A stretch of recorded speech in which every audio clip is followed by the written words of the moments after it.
And we'll call to order the special board meeting for Thursday. What is today? May 21st, 2020, with roll call. Vice President Pizzati. Uh-oh. Here. Okay. Clerk Kirby Gonzalez. Here. Trustee Wong. Present. And Trustee Akala.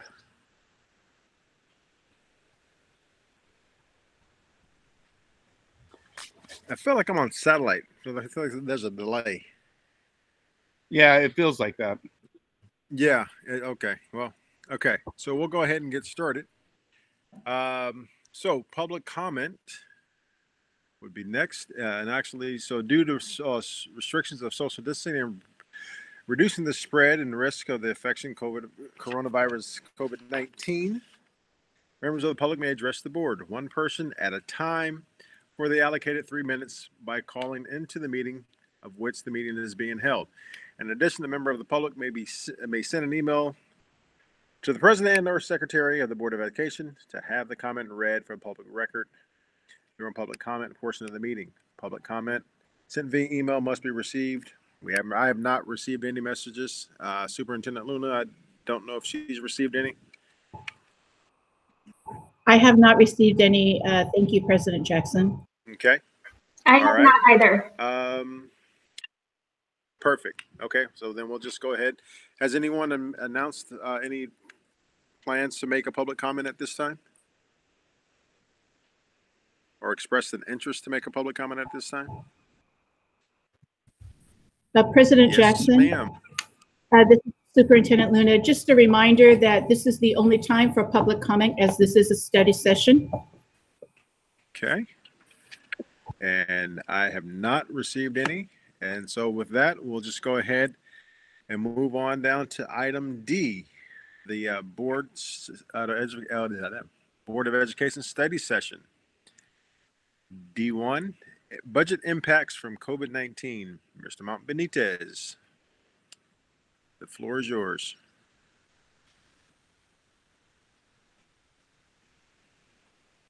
My apologies. I had closed session still on my calendar. So good evening, trustees. Good evening, community members that are here. One of the things that I'm going to ask tonight, just to facilitate this afternoon's presentation, is that Google Hangouts is having quite a few bandwidth and latency issues, meaning it seems to be having a hard time transmitting images as well as voice back and forth over the local bandwidth when we get more than like 5 people on a meeting. Zoom works better, so Google's struggling. My concern, the reason I'm mentioning that, not because I want to play IT support tonight, but I'm going to be going through a presentation that already is going to lag with that issue. So what I'm going to ask is that everybody turn off their camera as well as mutes their sound.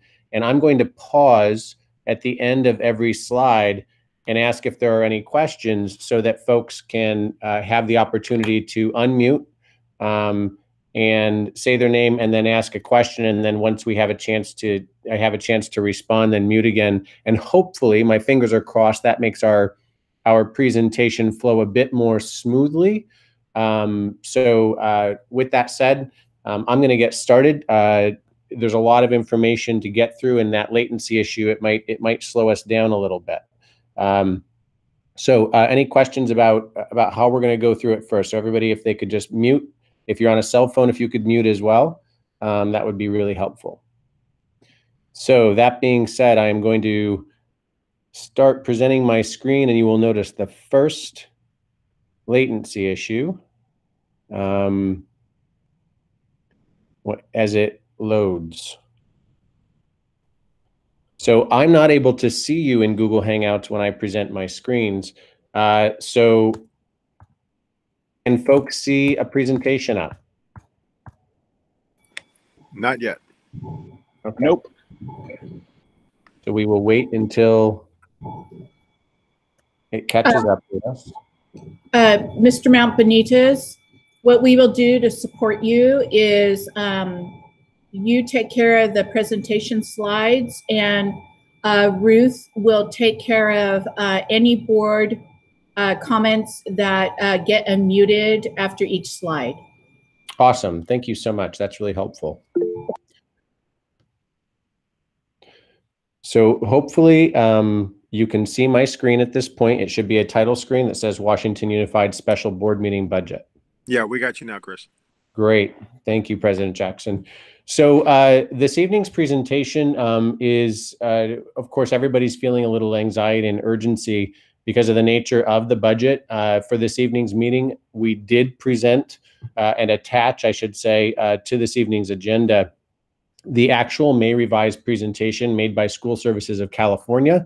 Of course, School Services is definitely the most reliable source of financial information as far as education, and they coordinate very closely with the other big agencies that deal with this issue that you might be familiar with, those being CASBO and FCMAT.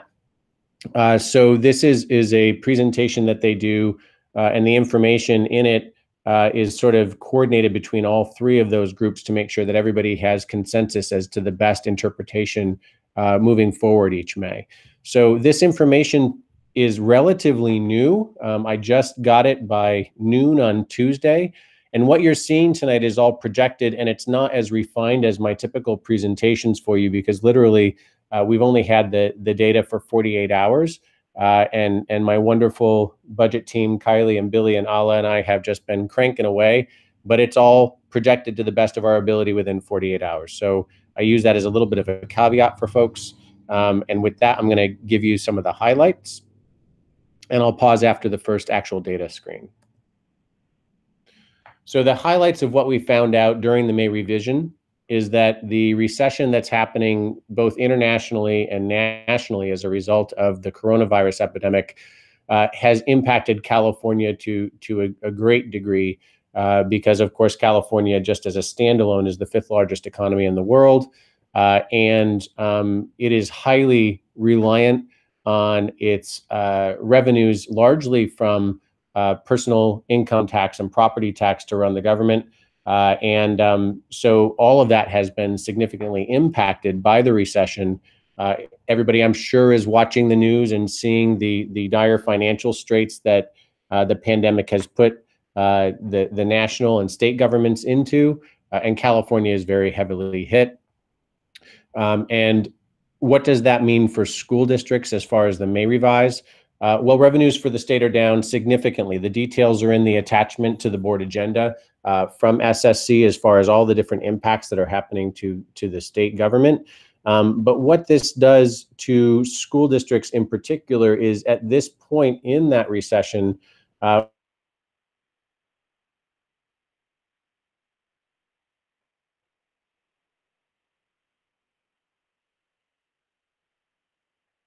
I can't hear you now anymore, Chris.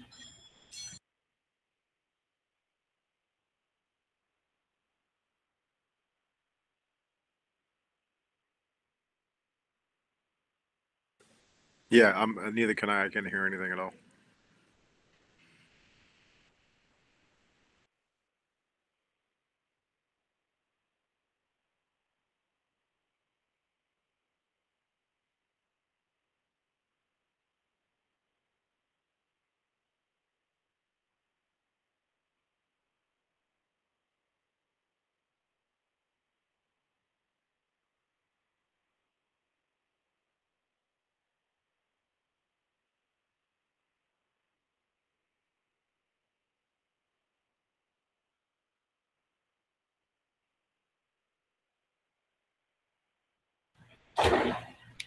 Did we lose him, or is he trying to reload?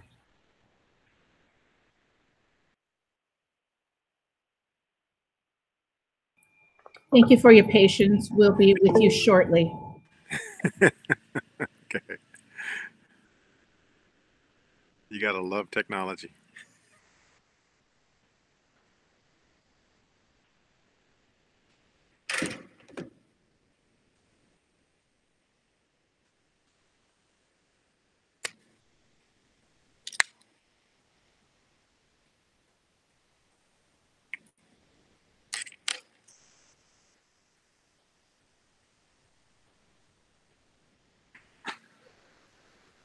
So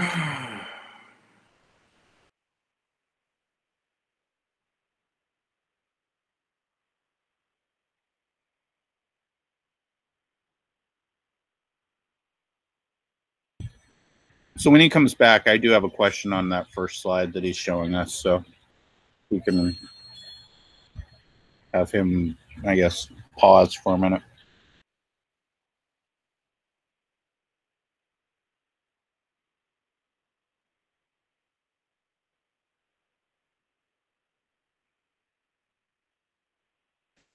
I was checking. Did we get this presentation, or did we just get the one from school services?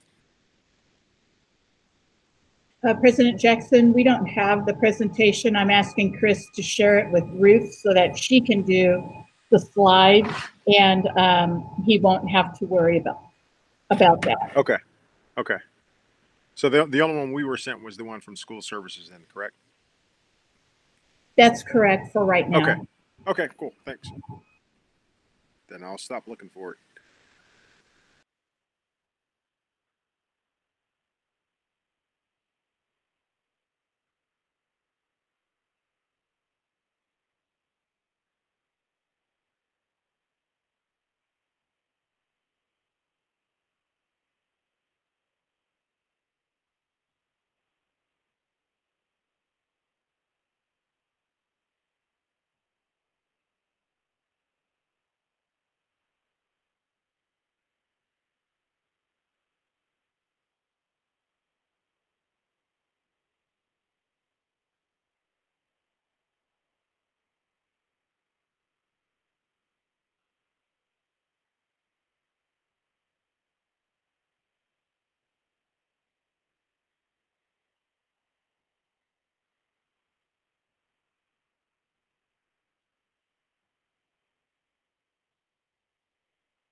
Hey there, folks.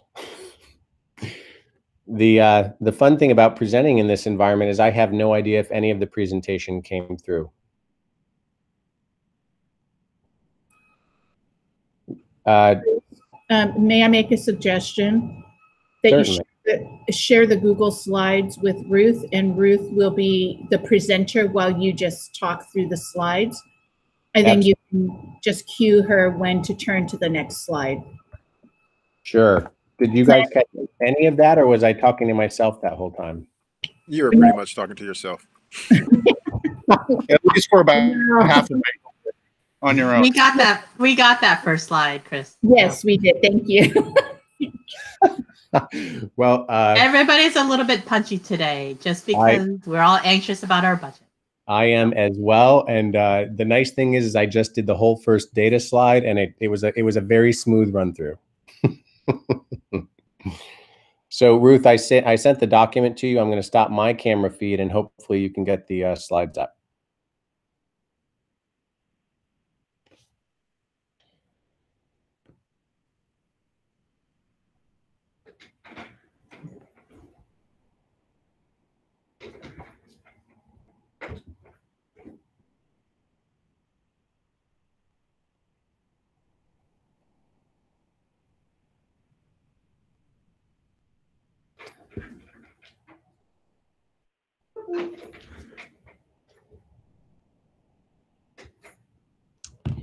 And Ruth, I don't know if you're there. Could you tell us if you've received it?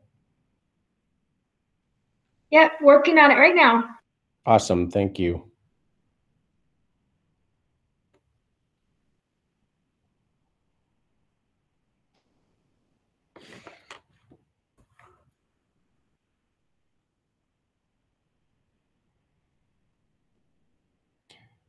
Fantastic. So hopefully everybody can still hear me. And so I will hit again the highlights of the May revise on K-12 funding. So First of all, the recession that's hit us nationally and internationally has hit California just as hard, if not harder, being such a large economy. Revenues for the state are down significantly, and the revised budget for May is significantly different from the January budget. So in January, of course, which is what we based the second interim on, we had over a $200 billion excess that we were projecting. And of course, now there's a huge shortfall. Why do state revenues matter for a school district? Because Prop 98, we are funded at approximately 40%. It's actually about 38.4% of state revenues. And so as that revenue has shrunk, as everybody's been sheltering in place, staying at home, and the economy is shut down, the amount of money that K-12 schools are entitled to is falling at the same rate. So currently, funding available for K-12 school districts is down by over 23%.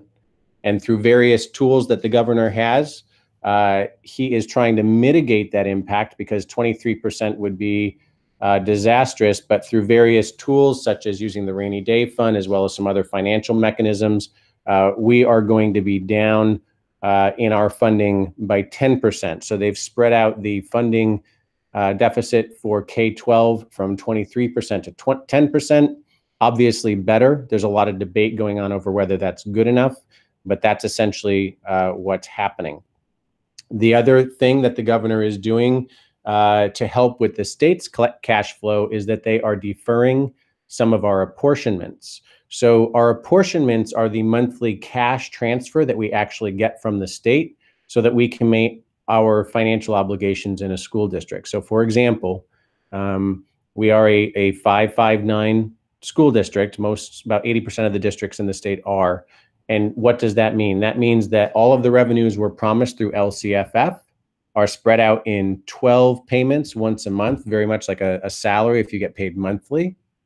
And we get 5% of the total for July, 5% for August, and then we get 9% for the rest of the months. So we are being told that they will be using deferrals in the state to help their own cash flow problem, which means that there will be months, sometimes multiple months, that we do not receive the cash that we need to pay our bills, and we need to try to have enough money in the bank to pay our bills when they tell us that they're not giving us the money that they owe us on time.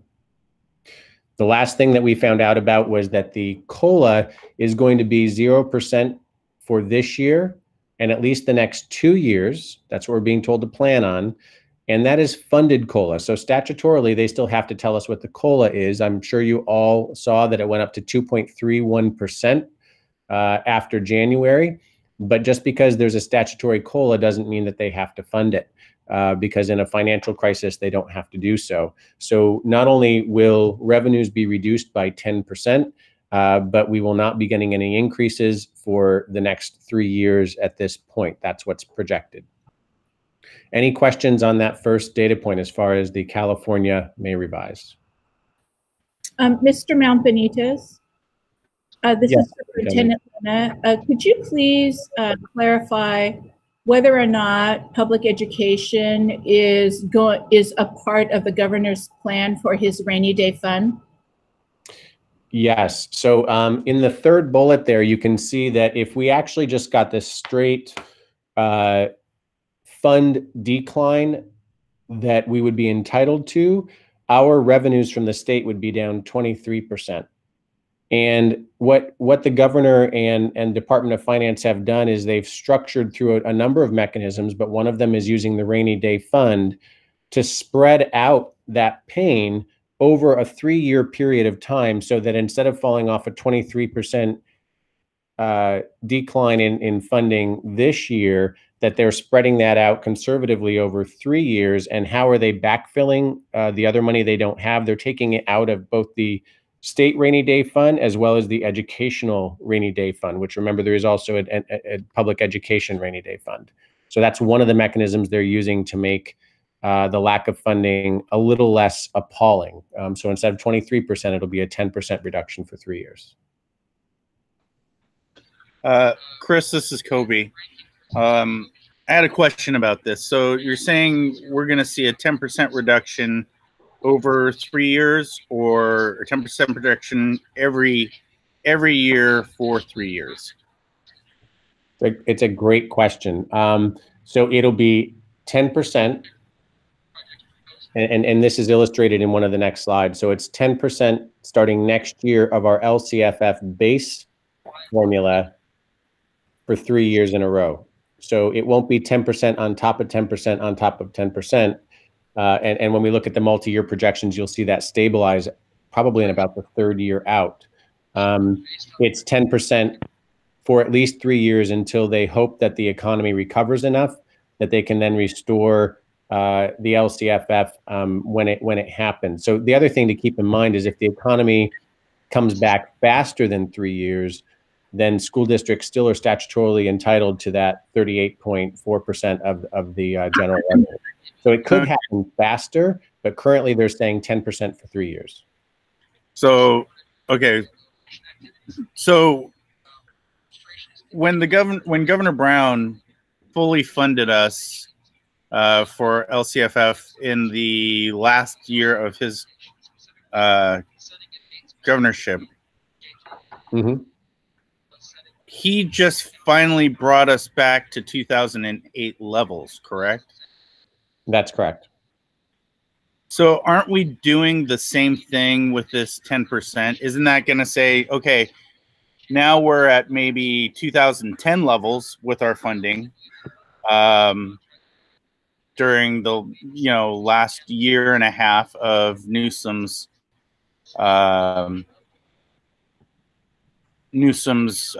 term, and now we're going to have another 10% hit. I guess what I'm getting at is we're already 10 years behind in terms of school funding, and now we're going to be hit again. So, I mean, in terms of years, how many years is this going to set us back? Is kind of what I'm looking at. Well, we still haven't, as a system, we still haven't recovered from the 2008 recession. And so that's my point. Yeah. So this is hitting us before we've even fully recovered from that recession, let alone tried to build on top of what we had in 2008.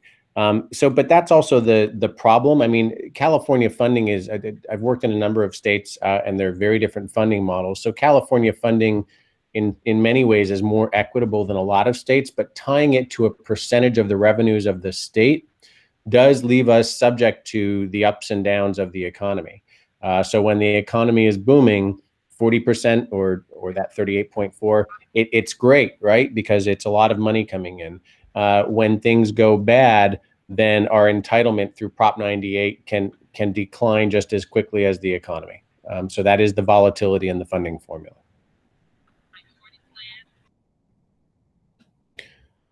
Any other questions up to that point? And I'll start on the next one that says, what does that mean for WUSD? Okay, so Trustee Pizzotti just asked, what does 10% mean? So remember, it's 10% of LCFF revenues. And so that means that for the coming year, Washington Unified revenues will be reduced by about 5.7 million. And then in the 2 years after that, by approximately 7 million. So there's a couple of reasons for that. So first of all, we were already in a declining enrollment situation, which means that we were in a 3-year step down of our revenues anyway, which is why you see our revenues go down more in the second year out. And so it stabilizes at that point if we don't lose more students. But the revenues that we're losing are about 5.7, then 7 million, then in the third year, 7 million as well. Lower LCFF revenue. Did you just go underwater? No, I'm still right here. I hear you just fine, Chris. And maybe you hear him? Your earphone. Yes, I can hear him clearly. So lower LCFF. I'm also hearing another conversation, and I am so too. Maybe that was. I'm not sure if just everybody me. I is lost from. would need to be reduced.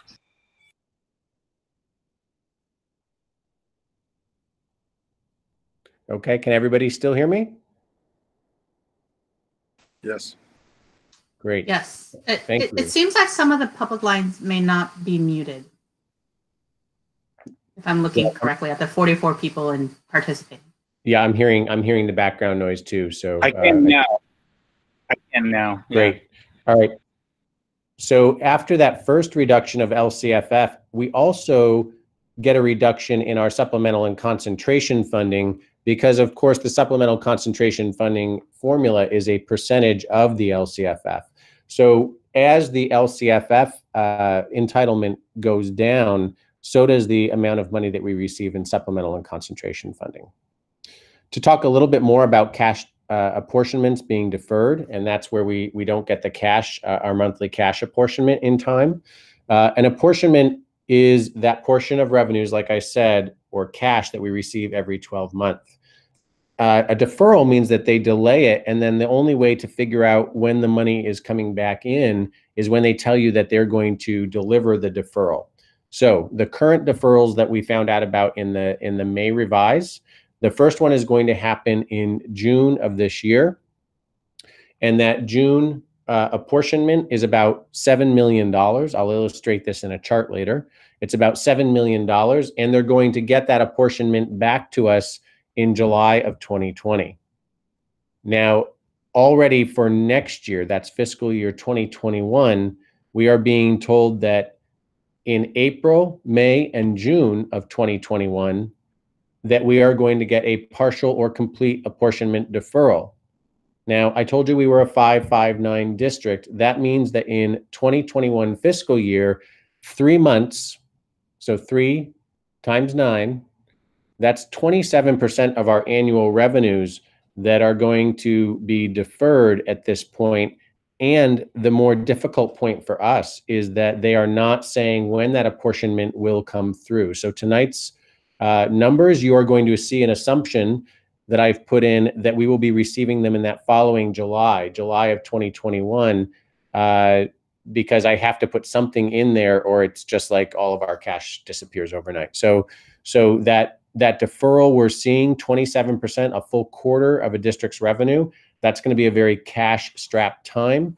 The state is doing that so that they can make sure, because obviously that's after taxes are being paid, they're going to be making sure that they have enough cash to meet their obligations before sending out apportionments to the local school districts. Any questions on this slide? Chris, what does that mean for us, our operating expenses, as the state figures out their operating expenses? Right. Yeah, and that means that we're always going to be behind, waiting to see if they have enough cash, Trustee Wong. So that means that particularly, so Miss Lane and myself were already looking at next April, May, and June. That's April, May, and June of 2021. And if we don't have enough cash in the bank, then that means that we have to go out and use one of our borrowing capabilities to actually borrow short-term cash to meet our own financial obligations, things like paying our bills, making payroll, et cetera. So I want to be clear with this projection that we have also utilized 100% of our reserves. Correct. That's so I think that for transparency with folks who are listening, that by next May, April, we'll have used all of our reserves. Yes. Is that correct? And we'll illustrate that with some charts coming up here. So I'm trying to get through some of the data points, and then we're going to go into charts. And there's the first one. So where are they taking away from the LCFF formula? And you can see exactly how it's being done. This was the chart that was released for school districts, and that is, you can see by grade level, they're taking the original base grant per ADA. They're actually adding the statutory COLA on top to come up with a new base grant, and then they're reducing it by a full 10%. Now, this is not all bad, because instead of a flat 10% reduction, what this does is it makes the reduction actually closer to 8%. It's about 7.9% instead of a full 10% off the top. So by adding in the statutory COLA first and then reducing it, it does reduce the net loss in revenues to the school district. So that just illustrates how the state is going about determining the reduction. Now, the other part of the reduction this doesn't show is the reduction in supplemental concentration funding. Next slide, please, Ruth. Great. So this is a screen that everybody should be familiar with. This was the multi-year projection from the second interim based on the January governor's proposal. And this was when the economy was still doing well. So in the current year, 1920, we were actually in a balanced budget year. That's where we had gotten our budget to. And you could see that our ending funding balance was projected to be a little over 13 million, which is close to 14% as far as a reserve. And we were planning a little bit of deficit spending in the next couple of years until we could figure out long-term effects of new negotiations and what to do if we had to do more reductions in the future. But as a whole financial picture, we were doing well. We were stable, we were positively certified, and we were moving forward in a very secure financial position, largely as a result of a lot of the tough work we did last year when we saw a qualified budget 2 and 3 years out. We, even with some deficit spending, were in a good financial position. So any questions about the reductions to the LCFF or where we were for the second interim in March? Okay. Next slide, please, Ruth. So what's going to happen with the current year budget projection as a result of the May revise? You might say, well, nothing. This is about next year, right? Well, it's not. So the first thing that we know is that they are deferring our June apportionment, and you'll see that in red at the bottom right of your screen. They are reducing our apportionment in June, which is 9%, which is approximately $7 million of cash that's going to be deferred to next fiscal year. So that means that already at the end of this fiscal year, we are going to have $7 million less in our cash balance. On paper, we will still have that money in fund balance, but we will not actually have the cash. Okay. So, Chris, I have a question. So you're talking June 30th, it'll be a negative 7 million, but July 1, it'll appear in the next day? Technically July 10th, but yes, that's correct. July 10th, so 10 days later. Yep. Okay. Yep. So the deferral is in June, and they are saying that we will get that money in July. So and I'll illustrate in a minute how that affects our multi-year projection. So what else is going on? So on the left-hand column, you'll see some bullets that, so as soon as we knew that we were going to be in financial difficult times, and actually this goes all the way back to February, we've already been working on how do we make this year's budget better so that we can survive what's coming in the next couple of years. And what does that mean? That means that we tried to move expenses out of the general fund so that we had more reserves being built in the general fund so that we were in a better position to weather some of these issues moving forward. So how did we do that, or what did we do? So we moved the Southport roofing from Fund 1, the general fund, to Fund 25. We got additional grants on top of the ones that we already had in place for our buses that we purchased this year. So the total cost of our buses in this year's budget was almost $300,000. That is now zero.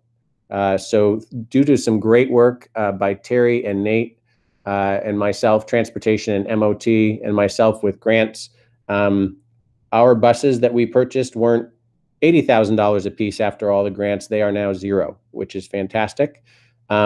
Since we did close schools, we had some additional expenses, but we also had some monies that would then not be spent because of the school closures.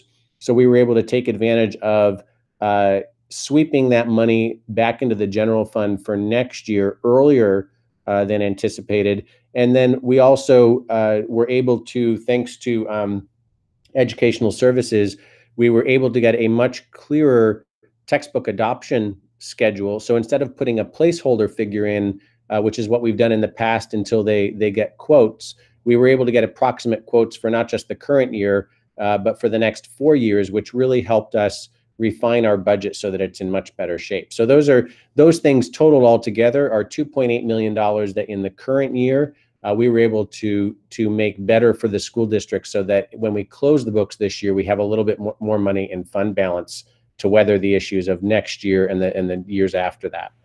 We also saw some new expenses, though. We had some emergency expenses. Hey, Chris. Yes. Sorry. Just a quick question. Since the schools have been closed, or at least a good portion of the schools have been closed for 2 months, have our utilities gone down? And the solar, I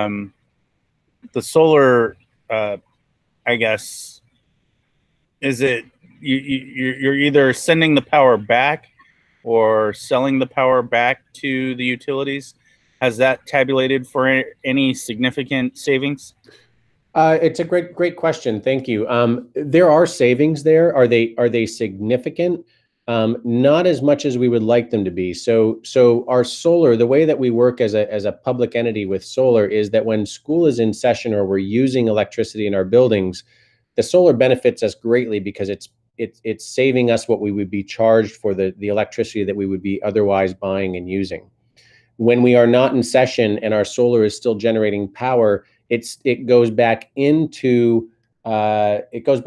the network. I'm talking computers now. It goes back into the lines in the system, and we are only allowed to reap a 4-cent per kilowatt hour surcharge off of that. So we get nowhere near market when we're not using that power. And that was the way it was set up when the state and federal governments were giving low or deferred or no interest loans to schools to build solar. It was to build the greater solar capacity of the systems as well. So we don't get a lot of benefit from those generating power when school's not in session.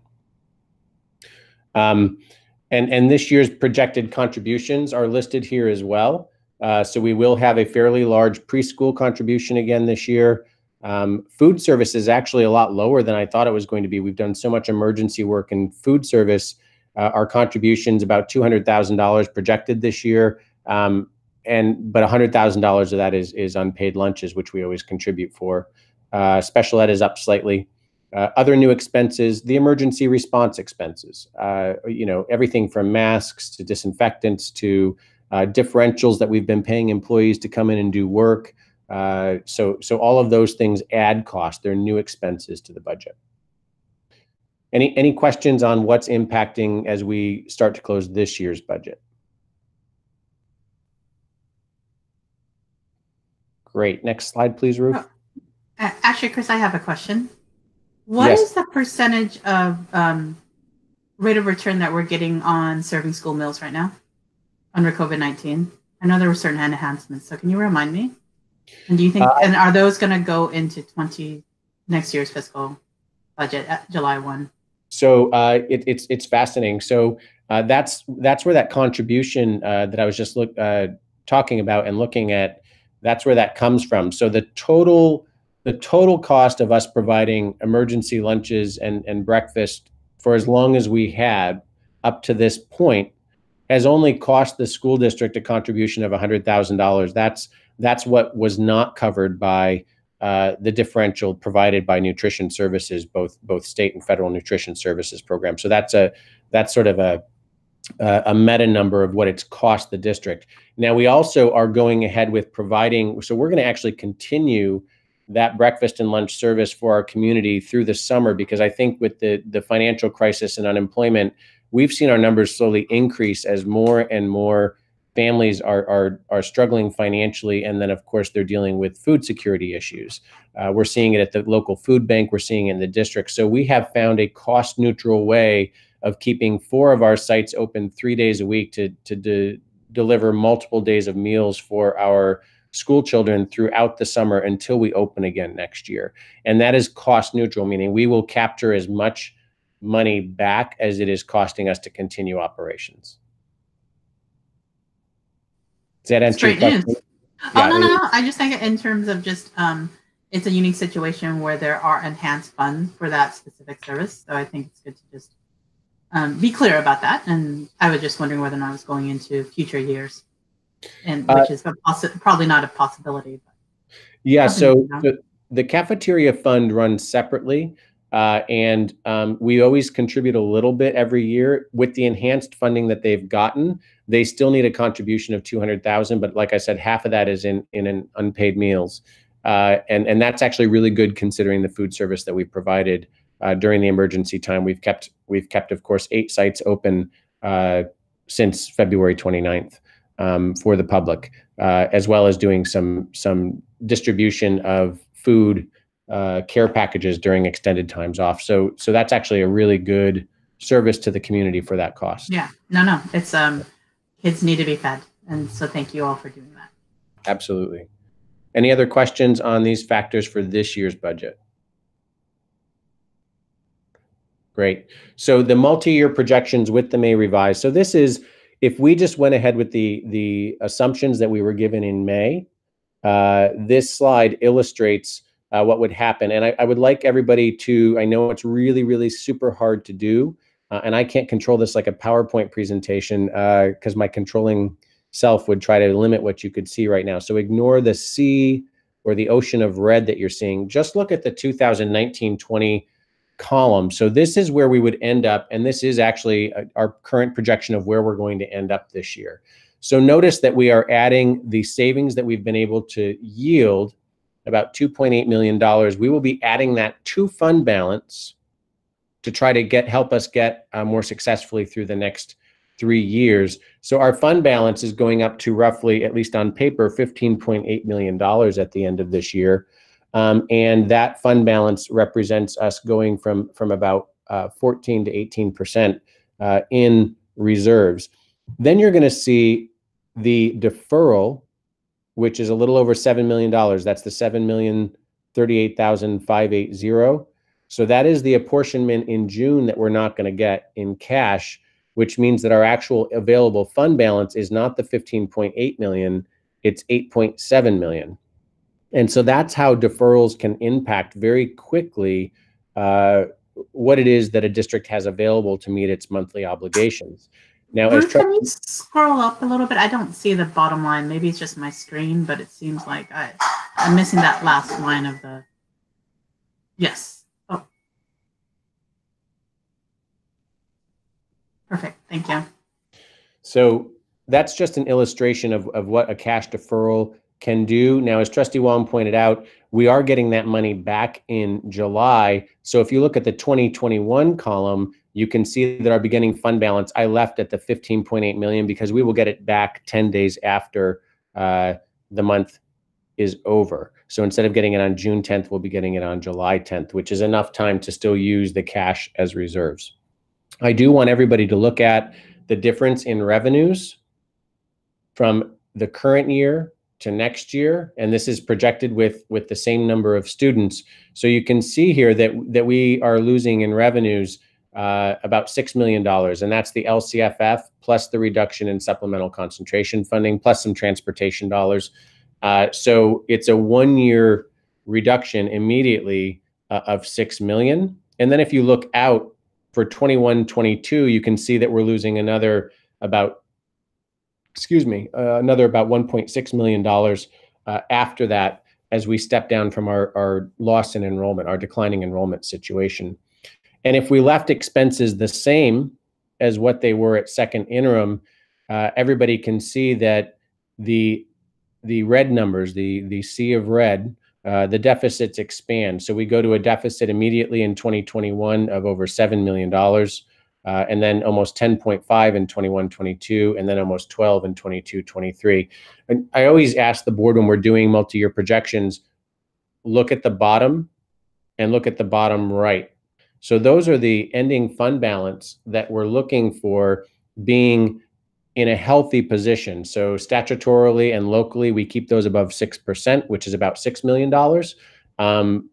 And if you fall below that, we're in rough times. Now, with a recession model like this, and with cash deferrals, it can get rough pretty quickly. So if we just look at 2021, with that $7.1 million deficit spending, that puts our ending paper fund balance to 8.7 million, but the deferral for next year is 11.8 million, which means that we are immediately short $3.1 million in cash to operate the school district at the end of the year.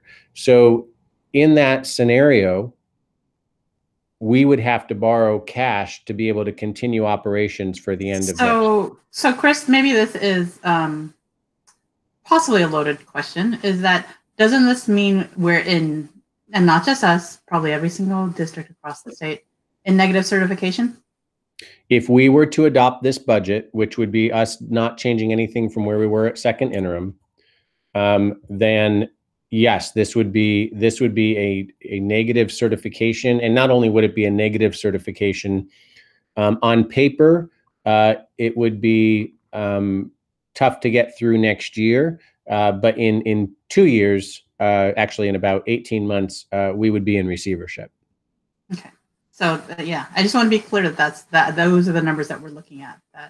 Yes. So with and that's with a functional 18% reserve going forward, which we've been hastily building on. So even with reserves, the likes of which we haven't had in a while, because we're trying to build them up because of this, we still don't survive longer than 18 months. And the other thing is, I know there are districts, neighboring districts, and otherwise have 6%. So does that mean everybody's going to go into state receivership? Well, so my meeting last night with the county CBOs and the county was about exactly, so you can go and get operating loans from the county to at least improve your cash position so that you can meet your obligations. And the county is actually trying to determine whether they're going to have enough cash to even loan to all the school districts that are going to need it, which is a sort of a scary scenario. Now, the good news for us is that because of the work we did last year, we're in a better position probably than anybody else in the county to weather this situation. And I'm going to show you that on the next slides. But Trustee Wong, you're right. If we were to do nothing, and if all school districts were to do nothing, then yes, the entire system would technically go into receivership. Now, of course, the responsibility of a superintendent and a CBO, and of course of the board of trustees, is that we are supposed to make sure that doesn't happen. And so that is the function that the state is relying on, that of course school districts don't go in that direction. The other thing is we can't really go in that direction because even if we were, imagine a school district out there hypothetically that was going to show everybody that the state has to do something if a district goes bankrupt. Well, notice that next year, if we just did nothing, we literally don't have enough cash left to provide paychecks anymore. When you're in that situation, regardless of what point a district would try to make, you don't have a whole lot of support because people need that cash and those paychecks just to make their daily lives work. Right. So it's a severe enough situation that the state is relying on school districts to make sure that they can meet their obligations.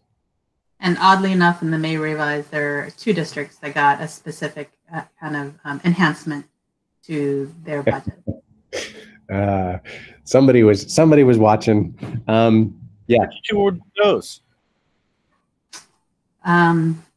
Oakland and I think LA. Oakland Unified for sure. I need to look at the other district, but yeah. A little controversial, yes. So any questions on what would happen if we were not to mitigate our budget at this point? Okay, so Ruth, if you could go on to the next slide, please. So just to remind everybody, what do those scenarios demonstrate? So for the second interim, we were already planning deficit spending in the next couple of years because we were in a good fiscal situation. We were ending fund balance of about 14%. And so that was in pretty good shape. Next slide, please, Ruth. But if we don't make reductions as of the new information, and this is how much difference 4 months can make, the deficits go to multi-million-dollar points, which would mean, as Trustee Wong was already pointing out, it would result in the adoption of a negatively certified budget in June. Ending fund balance, we will be increasing it this fiscal year because of the closures and the savings that we've been able to make, and that's significant because that's going to really help us in the next couple of years.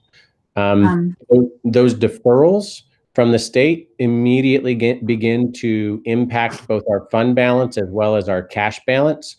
So that's something we have to keep a really close eye on, because we still need, it doesn't matter what you have on paper, cash is still king. We've got to have the money in the bank to make sure that we can meet our obligations. I just wanted to close the loop on the other school district is Inglewood Unified School District, the first school district to go into receivership, right? Yep. Yeah. Ever. Yep. Yep. So if we were to not do anything, we already fall below our statutory and local required reserves of 6% in 21-22. And of course, we're in receivership in 22-23. And the scenario that I showed, which is not necessarily true because it's actually a little bit of a positive assumption, we're assuming no further deferrals other than those that we were told about in the May revise. So notice that the state's already giving us essentially 14 months worth of information and hoping for things to improve in that time, so that there's no more bad news. So that's, I've made the assumption that we know everything they're going to do. I've also made the assumption that we will get that money back in July of the following month, so that we aren't going to be cash poor for an extended period of time. If the state's cash position doesn't improve, that might necessarily be true as well. So I just want to be clear and upfront with what those assumptions and impacts are. Hey, Chris, if we can't get a loan from Yolo County, where else would we go for cash loans? So a school district can go into essentially 3 different places. It can go within its own funds. So we are allowed to do interfund borrowing, excuse me, as long as we meet certain criteria and terms set forth by Ed Code. And so, for example, if we were to have a bond, or if we were to have a big Fund 51, or if we were have a big Fund 25, and we had a big balance there and we needed to borrow the money, then we are temporarily allowed to borrow from ourselves in order to cover a shortfall that we anticipate. We don't currently have any funds that are large enough to be able to do, we could probably float ourselves a loan of between $5 and $7 million if I got really creative and stretched. And so the next option, of course, is the county. And then, of course, the third option is you actually have to go out and you have to borrow against your apportionments from a bank. And a lot of districts got in that situation in 08, 09, and 10. And of course, then you were charged interest that's significantly higher, which means another expense that you have to pay back.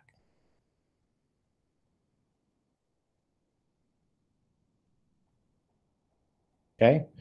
Any other questions? All right. Next slide, please, Ruth. Ms. Pagano-Turn is presenting. There she is. So what are the things that we should look at in an emergency situation to curtail that sort of crisis situation? So the things that we should look at, I've tried to break out into tiers here so that folks understand how we're trying to look at budget curtailment and reductions so that we don't end up adopting a negatively certified budget. So my rationale is obviously, in order to mitigate the fiscal crisis and the impact on the district, we look to mitigate the situation as far from the classroom as possible. It's always been our stance here, and to continue to maintain our purpose and focus. And that's our kids, that's public education. So this creates sort of tiers of reduction. So the first tier, and the ones that I'm going to be going through in a bit more detail this evening, are operational reductions. So these are reductions that can be made, but they don't necessarily impact a specific position or function of the district. So these are things that we can literally go through and we can eliminate, but it doesn't necessarily mean that it affects anybody's job or an occupied position. That doesn't mean that these are not painful. Operational reductions can be extremely painful because we're used to having things in running a school district that people just become accustomed to. So they are at times painful, but we can restore them more easily when the budget improves. And so operational reductions we usually look at first, because we can still keep more of the people around that are doing the essential functions of serving our children. The second tier would be elimination of vacant positions. In other words, creating a freeze so that every position is looked at to see whether it's absolutely essential for the continued function of the school district, and if not, to avoid impacting positions which are occupied in serving our students, to then eliminate vacant positions. Now, we've done, I won't call it a freeze, I don't think it was an official freeze, but ever since we were working on budget 2 years ago now, we've done a chill. I'll call it a chill. We've been reviewing, myself and now Assistant Superintendent Gonzalez, who I know is on the line tonight, and the superintendent and cabinet. We have been still reviewing every position to make sure that it's important before we fill it. And so we have been holding off on filling any non-essential positions. In other words, positions we literally can't function without, because we knew that we were entering into that this time. So that would be tier 2, which would of course have less impact on our employees and our children. Tier 3 would be restructuring. And that means that you might potentially eliminate or change positions after you carefully consider the best and most efficient operations or function or structure in providing service to the schools and to our students. So you could look at restructuring departments and programs to maximize the talent of the positions that you have, and to maximize productivity, to maximize class size. And then that still results in potentially eliminating positions, but it's done in a way that you maximize the benefit of the positions that remain. And that's not entirely just reducing. So you might say, well, we have 10 positions, we can do the work with 9, and a couple of people actually have to be reclassified up, but we might be able to do it with 8 people if we can add more complex duties, for example, to a position. So that's more of a restructuring. And then, of course, the most painful tier would be tier 4, and that's reducing positions that are not essential for the function of a school district, but that you just can't afford any longer. And so, for example, an essential position, a school district is required to have teachers per our contractual maximums in class. That's essential. You're required to have a board of education. You're required to have a superintendent. You're required to pay your utility bills. They're essential, but anything outside of those required by Ed Code are non-essential, and then you have to figure out which ones are the least painful. That's just a straight reduction. So those are the tiers that we're looking at, and tonight we're just going to be looking at the operational reductions. How far can we get with those operational reductions that might be painful, but they're less painful than those other 3 tiers? So any questions about sort of the rationale that we're using in looking at tonight for reductions? I have one. So, Chris, I was just wondering if you have already cost out what each tier generally saves us. Well, so tonight what I'm going to go into depth about, Trustee Pizzotti, is so, and not just in the last 48 hours, that was just the May revised assumptions, but in the last month and a half, Miss Lane and Mr. Dubba and Miss Livtovka and myself, pardon me, Ala, if you're on the call, have been really combing budgets and seeing just how much can we save if we really push the system in operational reductions. So that's what I'm going to go through the detail of tonight. The others are really dependent in the how and the why. So for example, vacant positions, they happen with less control. You just freeze them and you don't fill them. And so how many vacancies do we have that are non-essential on the books right now as we've slowed our hiring? So that would be the next look after operational. I don't have that information for you tonight because that would be the next steps that we would look at. And then restructuring, it would really depend upon how severely we restructure. So again, it's the how and the why. And so that's all a bit more ambiguous until you start getting into the weeds of exactly what are we going to do. But the operational, we're going to take a really close look at tonight. the first step. I have a Thank you. question about, also, this is Sarah Kirby-Gonzalez, and thank you for this. This is so helpful, and I'm really glad to see the tiers and the priorities, how they're aligned. And while I know that the tier 4 is at the bottom of this, I just, for the sake of understanding, what are our requirements in terms of timelines with layoffs and possibilities of that happening at this point of the year? And I'm just, that would be my question. Yeah, so there's two different timelines, which we're all familiar with from, I mean, it feels like just yesterday, Trustee Kirby-Gonzalez, that we had to go through this to get ourselves in a good place before. But that timeline, of course, in general for classified is a 60-day notice. And then for certificated is typically March 15th. Because of the financial status, and this is in more detail in the presentation that was attached to tonight's agenda, it does open a statutory window to do a round of certificated layoffs over the summer by an August 15th date. So that window is reopened for both units. So there is definitely a timeline. Of course, the classified is a bit more forgiving since it's a rolling 60-day notification period, and all the associated bargaining that has to go on and notification around those.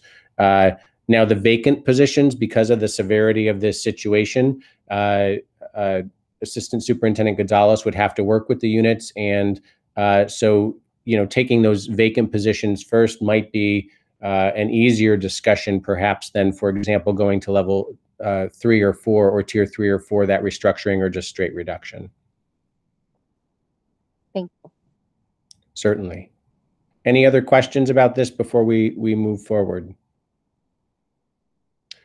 Okay, so I am going to say this is my blanket caveat this evening about all the rest of this information. These have been very, very rapid. What can we do to keep the district as whole as possible? So these are our best guesses on these items as far as costs. We've been doing a lot of projections and modifications to make sure that we have the costs and savings in a good place. But a lot of these require further conversation. So a lot of these might require conversation or negotiations with our bargaining units, or more conversations with executive cabinet or cabinet, because these are still painful, even though they're operational. So with that said, Ms. Pagano-Turn, if you could forward to the next slide, please.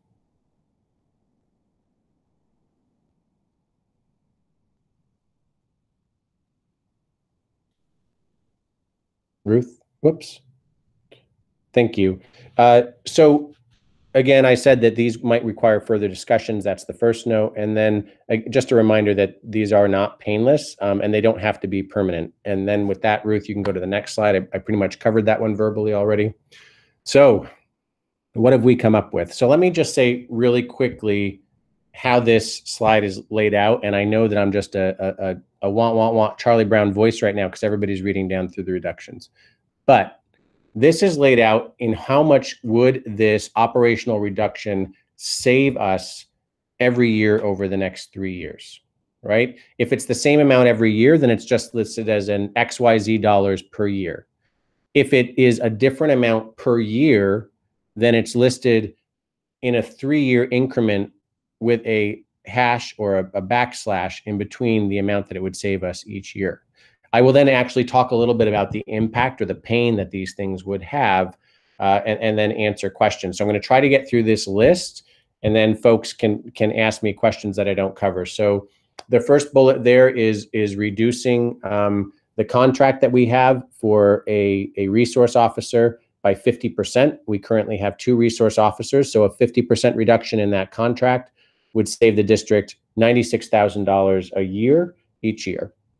The second one is that I mentioned already that we were able to get a much better idea from Educational Services over what they planned on doing with materials and adoptions for the next 3 years. And you can see that that yields some significant savings.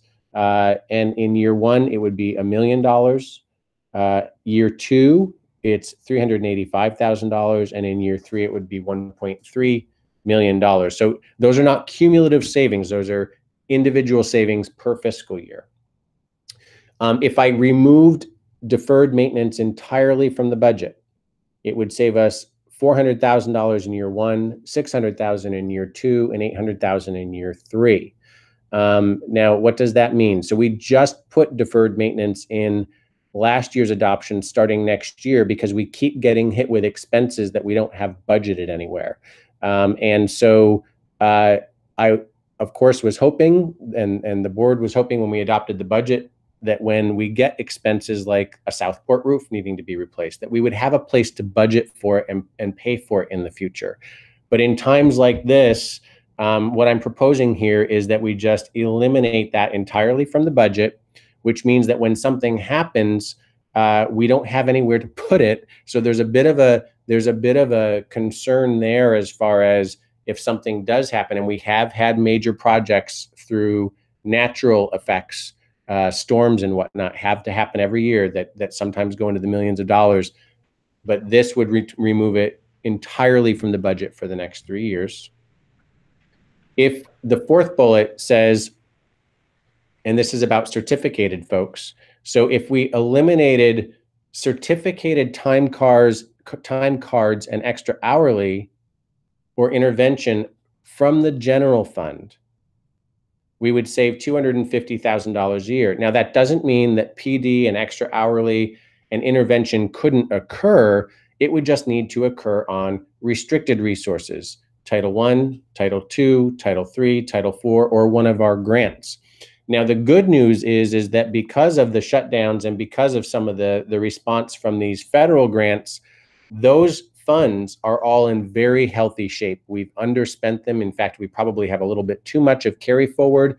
So the title and grants would have to pick up PD. But if we eliminate certificated extra hourly from general fund, that would be $250,000 a year. Chris? Chris, can I ask you a question? Certainly. What is in terms of the federal dollars, the title dollars, what percentage is unspent of our total allocation? I have that. Just a ballpark, like what is how much? I have it on the computer behind me. I will turn around and find it while I speak. Hold on. And that's okay. And then I know I should have asked this earlier. Is that the one-time Federal CARES Act dollars? Is that what you're talking about in here, or did you already cover that in our earlier slides? I was remiss in not asking about it. Yeah. So and that's a great question. It's going to be in one of the future slides. So the allocation for, I'm going to do both of those at the same time, and sorry to get us a little out of order if this confuses people. So the first one was, how much do we have in carry forward, for example, in Title I? Title I is our biggest annual restricted program. And our carry forward for next year is currently projected to be over $1 million. Oh, great. So, okay. But one time. It's a one-time carry forward. I get that. So I just wanted to. Right. I was curious. Right. And the flexibility that we've been given is that we're allowed to carry over 15%. And what does $1 million represent? It's about 50%. And so that spend down period, we have actually a fantastic person in place right now. I don't know if everybody's met her. That's Miss Stephanie Grote. So she really understands those policies. And so she will have a lot of opportunity to make sure that we are utilizing those funds to the best of our ability, and that we will.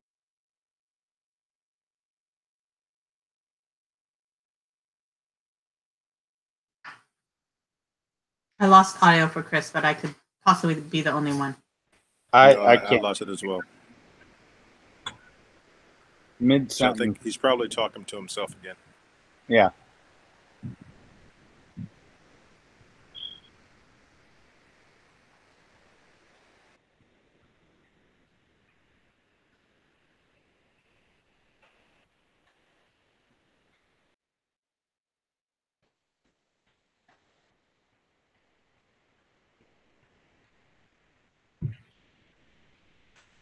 Had he covered what the amount that we had gotten from CARES? He hasn't, but it's formula based, and I think it's 1.25 million. Really? That's it? You'd think it's not sufficient. It's a longer conversation about what the federal government has been doing in education. It's less than what It's less than what ARA gave us. So the American Recovery. So Sorry about ARA that. would. I'm back. Well, are you shocked though? Are you shocked though? Really? I am, because we got 1.6 million and Sac City got 16. Now, granted, they're a larger district, but they're not that much larger.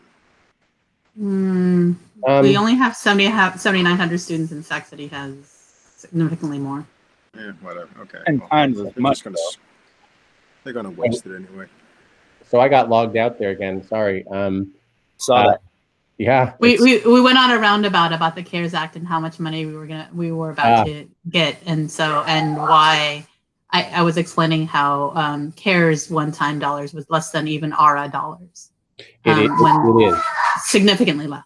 Yes. So we are expecting the 1.6, but they haven't been able to tell us how we're going to be able to spend it or when it's going to be available. So we anticipate that they'll give it to us in chunks, and we're going to have to spend it before they'll give it back to us. And that's going to be a little tough because of our cash flow situation as well. Because a lot of our restricted resources, we have to spend the money before they get it to us, and then demonstrate that we spent it. But that money is 1.6 million, but you will not see it included in the projection at this point because we don't have the terms of what we're able to spend it on.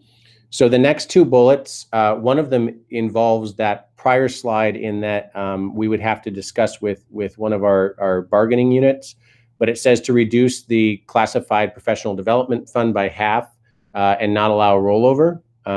So currently we allow $100,000 a year that was negotiated, and they're allowed to carry over $25,000 per year if they don't spend it from the prior year, for a maximum annual pool of 125. So this would propose reducing that by half with no rollover for the next 3 years. The good thing about that is that that's still well within what they're spending and what we're spending as a district to help train our folks. So it doesn't completely eliminate classified PD by any means. In fact, it keeps it at about what we're spending at the current levels. The next bullet is to reduce the administrative professional development fund from $95,000 to $45,000 or $50,000 a year. That one is actually spent annually, the entire amount by all the different administration throughout the district, whether it's on certifications, memberships, et cetera. But we're proposing that be cut by more than half moving forward. Non-essential travel and conference curtailment. So this means literally no travel and conferences.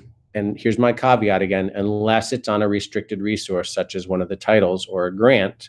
No more conferences or travel unless it's essential or grant covered. That would save the district $120,000 a year for the next 3 years. Each year for the next 3 years, if we were able to put in a curtailment of all travel and conferences that aren't essential. And essential wouldn't mean we really want to go. This is what I mean by painful, because people really appreciate their conferences, but we just can't afford it. You're staying home unless it's a restricted funded activity. Now with that, I just had a quick question. So those conferences, I mean, we're doing so much Zoom and teleconferencing and everything. I mean, they would have capabilities to do that, so we could still participate that way, right? We could, as long as the registration, Trustee Alcala, was paid for by a restricted fund. And a lot of our restricted funds are specific to professional development. So I think that's possible. And the reason that I left some still in here for both classified and administration is to cover things like that. And I mean, there are things, for example, that we have to do. I'll pick on myself so I don't feel like I'm picking on anybody else. I have to go to the January budget and May revise. I did it by virtual this year because that's the only way it was offered.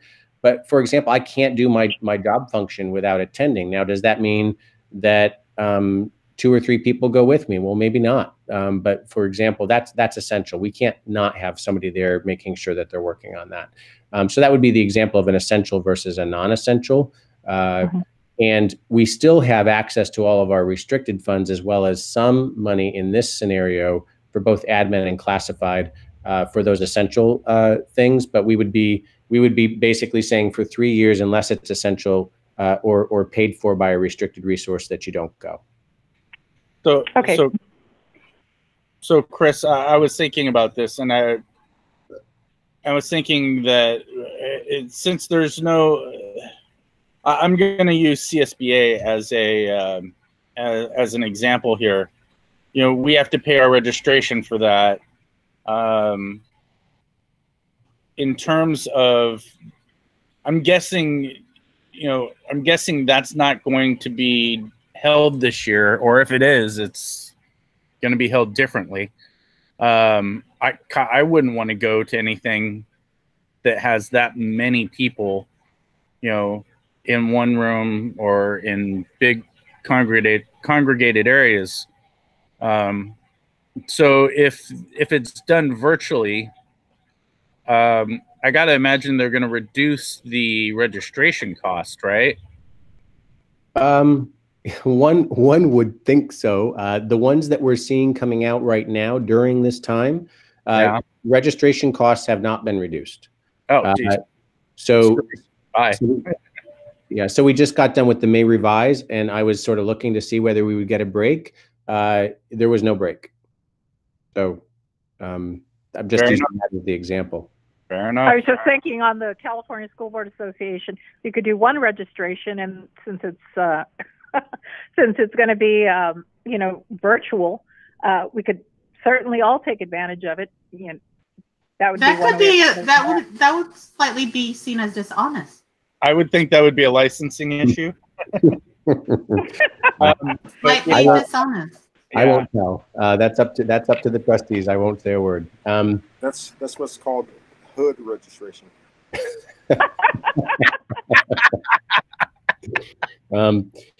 So what's your Netflix account again?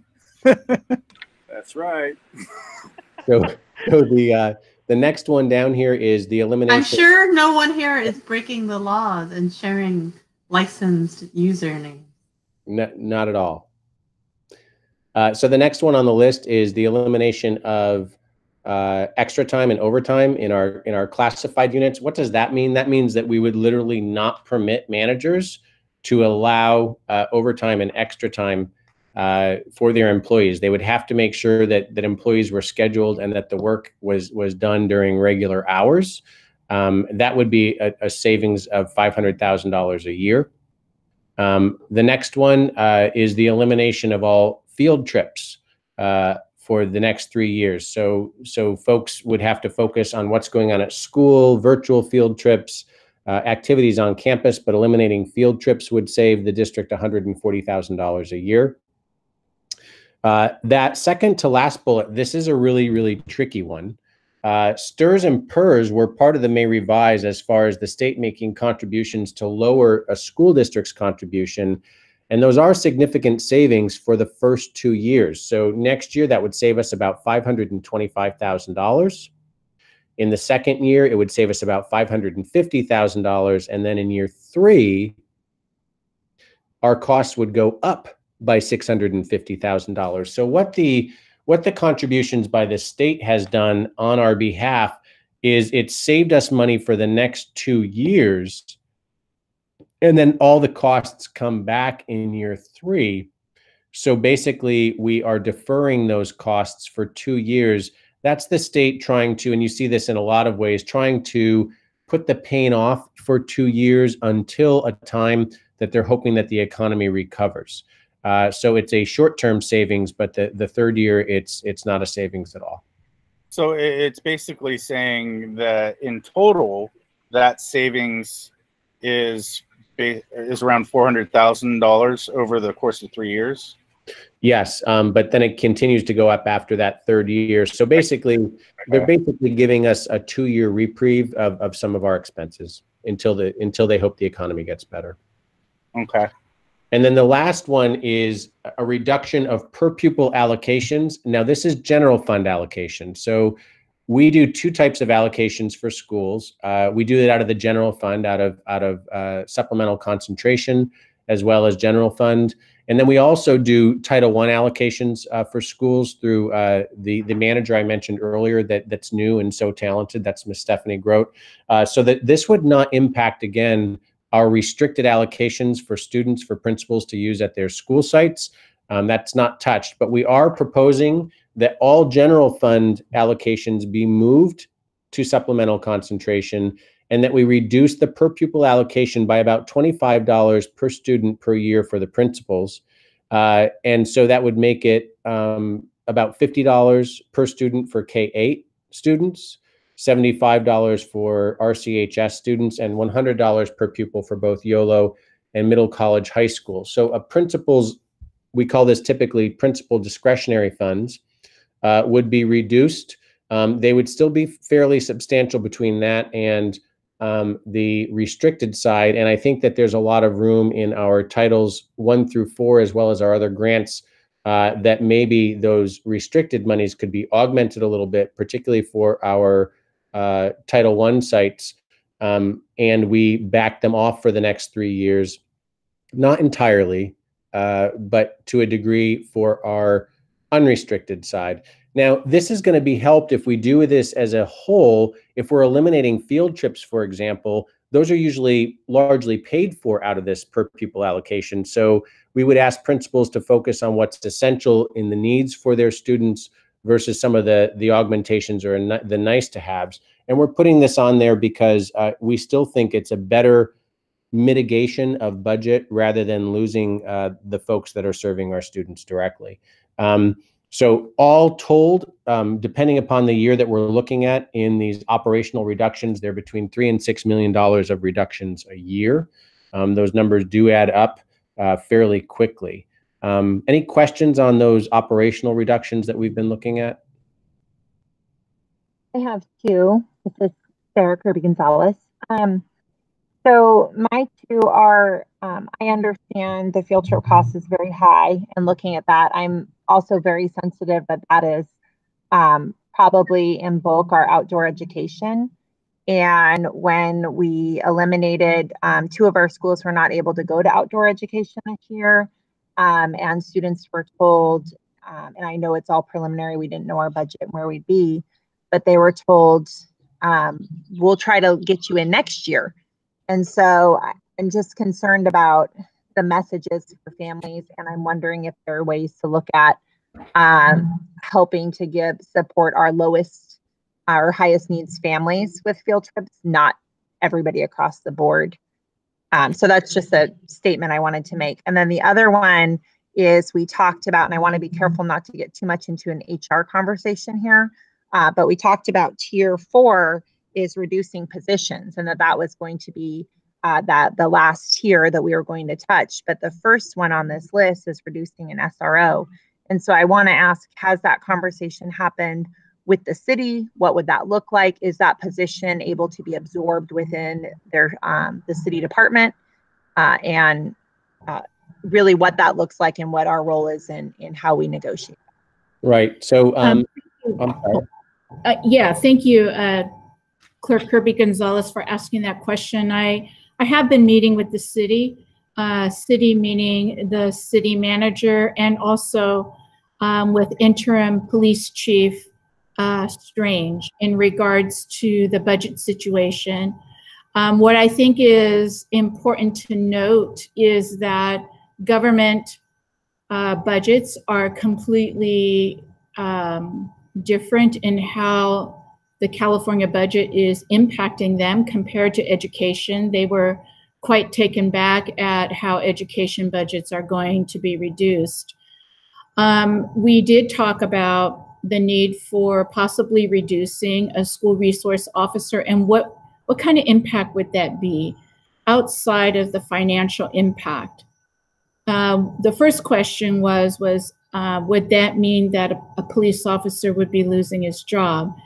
And the answer to that would be no, because right now they have about 10% of their department are vacant. And so it would be absorbed into the department and put into where it's needed because they are short-staffed. The second thing we talked about was how would this look for our school district and the relationship of law enforcement in our city? So I believe that interim police chief Strange likes to look at school resource officer services in a different way. outside the box where we still keep the relationship of our families, the relationship of our students to positive relationships with our law enforcement.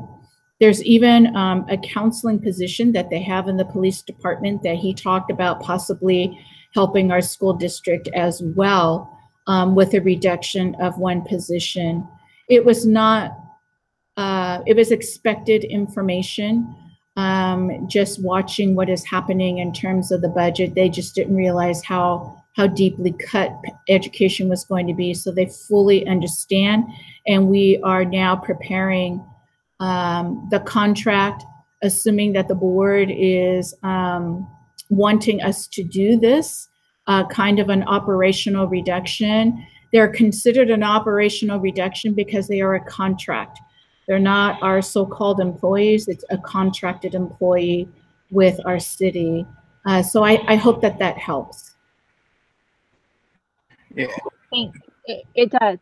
My biggest concern is if there's a need at a school and a phone call is made. As we all know, an SRO showing up is somebody who is trained, works with our kids. It will be a different type of call possibly than if any police officer that possibly is working that beat is called in. And so I want to make sure that we're really, that we keep that relationship. I think it's really critical for our kids. I think it's a lot better for our kids. So that it's helpful to hear that you've had those conversations, but it is concerning for me, just wanting to make sure that we have that commitment from them of what the relationship and how that will maintain and continue to look. Yeah. And I just like to kind of piggyback on that. I'm not comfortable with seeing a reduction of an SRO for the simple fact that they are a part of our outreach teams, and from everything that I've heard from the outreach specialists, that the SROs are loved and actually needed, and I couldn't support getting rid of one. I understand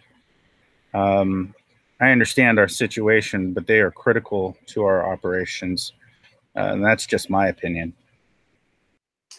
I'd like. Oh, go ahead, Norma. I was just going to say, I know now that we have expanded on the scope of what our campus, what you call the monitors out in the schoolyard are doing. So, and we do have, I'm not saying that they're not important. I think SROs are important, but, I think since we've expanded on that scope, that takes care of some of the safety issues. And, we do have, our social workers out there. And I would certainly want to keep those people in place if I had a choice. I think one SRO would serve a purpose, constantly meeting with these individuals, which I think was part of the plan for them to meet with the what would you call them, campus monitors? Was that is that the correct title? That is the correct title now, Trustee Alcala. We have upgraded the actual aide position to a security campus monitor, in which law enforcement will be doing initial training with them.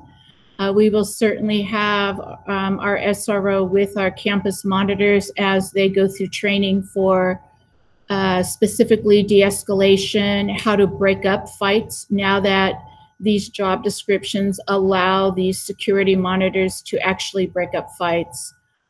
So we will still have that connection with law enforcement.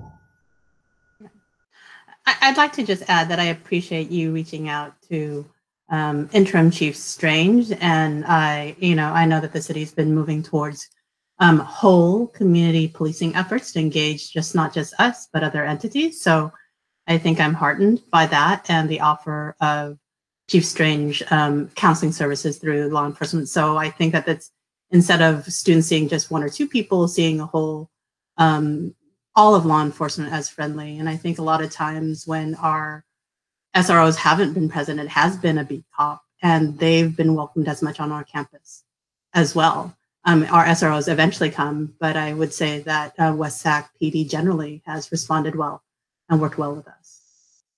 Agreed. So I appreciate those conversations, and it's tough times. And so, but again, heartened to hear that Interim Chief Strange has that community policing model in mind. And I would remind folks, so these are just the operational ones, and we're trying to get as far as possible. That doesn't mean they all have to happen. One of the other questions that I heard that I didn't want to let go by is that, is it possible for the restricted resources to pay for different activities that used to be paid for, or that used to be funded elsewhere, such as a field trip or an activity on campus? The answer is yes. They actually always have. So our title funds, as well as some of our grants, have a long history of providing additional activities on campuses, additional field trips, college visits, all sorts of things. That's really a great conversation with Ed Services, and I love throwing that new fantastic manager that we have out there of restricted resources, Ms. Grote, and Ed Services and the principals to figure out how they would like to do that. But it doesn't need to be in the general fund. Yeah, I'd like to. Situation, yeah. What Gonzalez said, we made a promise last year to those kids that couldn't go to Sly Park for the science camp, that they would be able to go next year and sort of double up with the future class. And I would like to at least see those classes promise the promise that we made to them be kept, and then from that point on, we could discuss eliminating the rest of the field trips after that. But thank you for that, Vice President Pizzotti. Mr. Malpanitas, can I just get a clarification? When on the third to the bottom bullet there on the field trips, the $140,000 per year, that it does not include Sly Park. Is that correct? Because Sly Park is much more than that. Actually, that is Sly Park. So the only centrally funded field trip from the general fund is Sly Park. And that cost the general fund, just the general fund contribution to Sly Park, is $140,000 a year. The reason that we put in eliminate all field trips unless they were on a restricted resource, again, that's always the caveat here, is that I didn't want to get into the realm of, if we take it out of the general fund, then some of our schools might be able to supplement differently than others. I think that's something that needs to be more carefully considered by Ed Services and our restricted programs, to say, what can they do for our Title I students first, and then if schools want to go beyond that to find funding, then they can. But having it in the general fund is the savings to the district. Okay. So Chris, I think that this decision to pay for Sly Park before me was a smart one, and it was about equity, because there are some schools who just can raise the money much more easily than others. And so the question becomes, if I want to hear this correctly, is that you're eliminating it from the general fund, but I would actually really like to echo my colleagues and say, can we commit at least the one-time dollars or the $1 million of savings in federal dollars to go to Sly Park? And I'm trying to with that, because I can't commit them, but they are on the call because I see their names popping up. I hear that, but we're the board and we affirm their decisions. But it's something that I think if the principals hear that, so it's just something that you hear loud and clear from our board, that we want to continue to support outdoor education, or even if it's paid for by the $1.65 million coming in from CARES.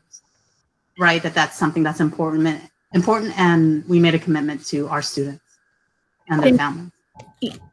Agreed, Trustee Wong. Thank you so much for reminding everybody that this was a decision based on equity, that pretty much all of our North End schools were not attending Sly Park at all. And so by using supplemental concentration dollars, we were able to ensure an educational experience during the school year for all of our students of that grade for Sly Park. I know Sly Park costs a lot more than $140,000 a year. It's got to be co-funded.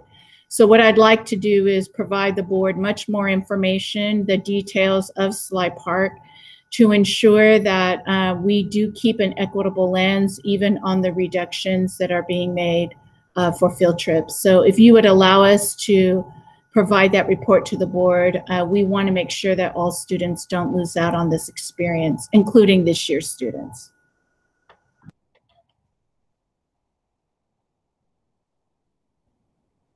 I appreciate that clarification. I'm looking forward to seeing that. Any other questions on the operational reductions? Great, thanks, Ruth.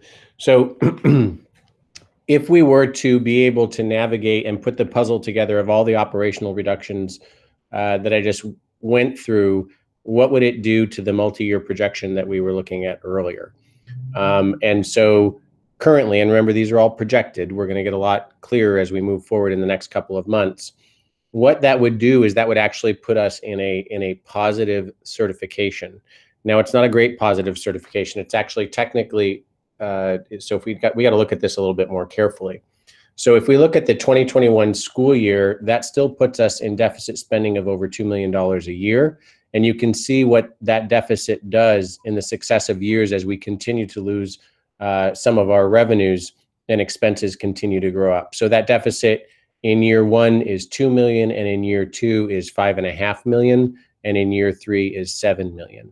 And so you can work your way down the column in the same format that I've introduced and always used for Washington since I've been here, and what that does to our fund balance. Now, the biggest problem that it does to fund balance for next year is that our paper fund balance would be at about 13.7 million, but because of the deferrals, we would actually, our cash on hand would fall to a very, very low level.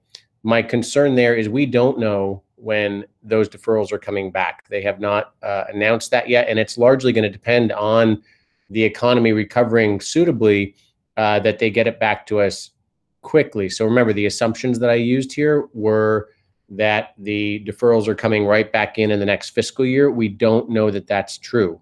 We also don't know if there's going to be more cash deferrals in the 21-22 or the 22-23 school year.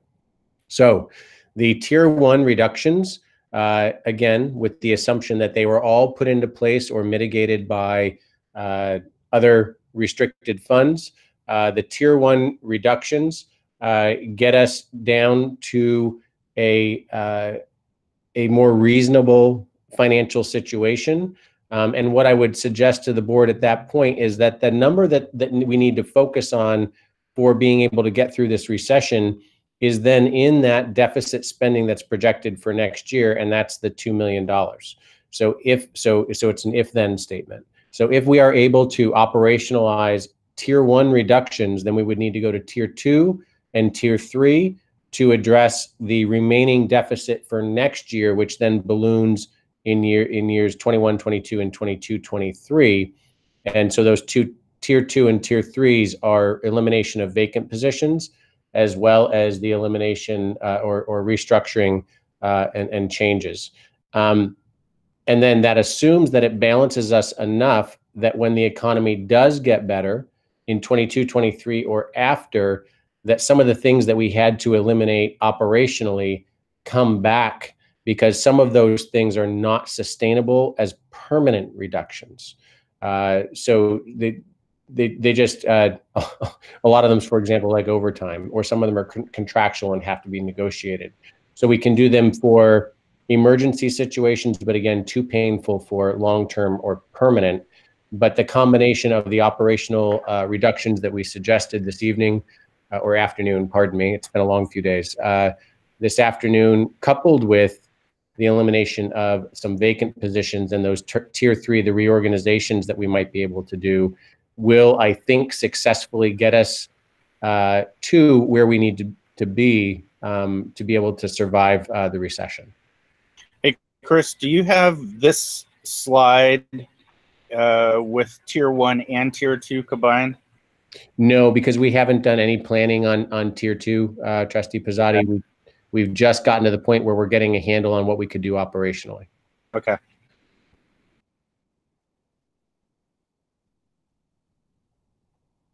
And I'm sorry, that doesn't mean that Assistant Superintendent Gonzalez and Superintendent and I haven't been speaking about it and looking at it, but we just haven't been ready to pull that trigger with the board yet. We're just in the planning stages. So just for clarity about this tier 1 budget, none of our current employees, classified, uncertificated, would have to be let go. These would all be these cuts are away from our current classified and certificated positions? Correct. So this all our current employees would be able to stay on board. Correct. A lot of the things that help employees, with their development and job are gone. Some of the extras for our school sites are gone. That's why we call them operational, but it does not impact the positions of our employees. And also I just wanted kind of for clarity so that we understand what we're looking at, that the operations are really about things that are outside our staff. And so no requirements for furloughs or cuts to even salaries or anything like that.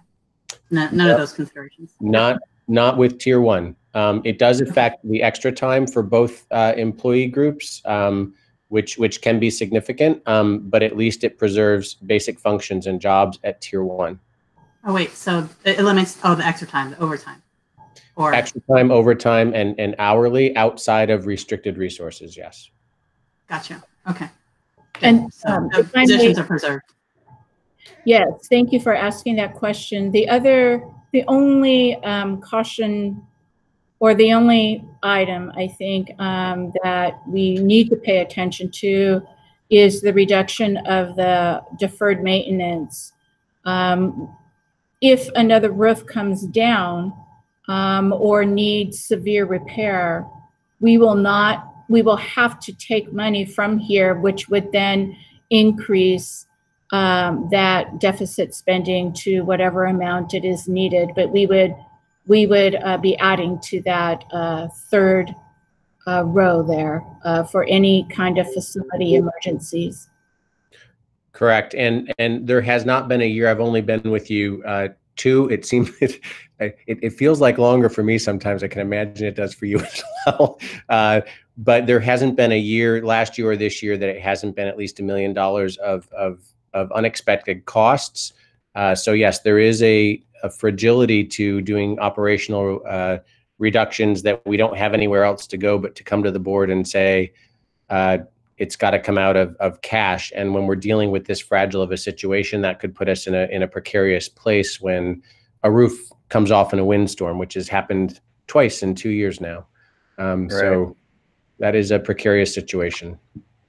Could we figure something out where we actually had the operational reduction of that, but it be tied to a trigger that would then kick into another tier? So say a roof blows off again, and that's $1 million that we need to get into, but we haven't budgeted for that. Instead of paying for cash, that would then trigger a different tier. So when we do budget, it doesn't allow you to present, and we can't submit multiple scenarios of budget to the state. For example, with backup. But I'm saying internal for our own spending abilities. So I'm very attentive to the financing of the district, and I really work hard at it, which is why we've been able to shift some things to make things better this year. I don't have a lot of maneuverability in this budget. We just don't have in this district, excuse me, we just don't have the resources And a lot of that, I hate to be the drum that keeps beating. A lot of that is because our that flexibility just doesn't exist here. So I've done the best we can this year again to help us through the next couple of years, but we really don't have places to stick expenses at this point. So the answer is essentially no. Oh, so appreciated. I have a question along those lines. And that would be that I remember when, for example, the playground at Riverbank was set on fire, and insurance helped to offset some of those costs. So when a roof goes or things like that happen, how much do we get from insurances, or can we even rely on that for coverage to help us in those emergency situations? Yeah, absolutely. So actually, we had a bunch of what we call insurance deferrals when I got here, Trustee Kirby Gonzalez, there was even a Riverbank windstorm a couple of years ago that did some damage that we had repaired. And essentially what you do, we do have insurance policies for property and liability, which kicks over to me when those things trigger.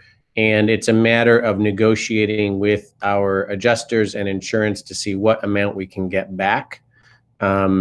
And then getting it back. So we have closed all of our deferred claims, which is where some of our additional fund balance came from last year, going back to about 2 years before I got here, to make sure that all those claims were closed and we were paid to the best that we could be.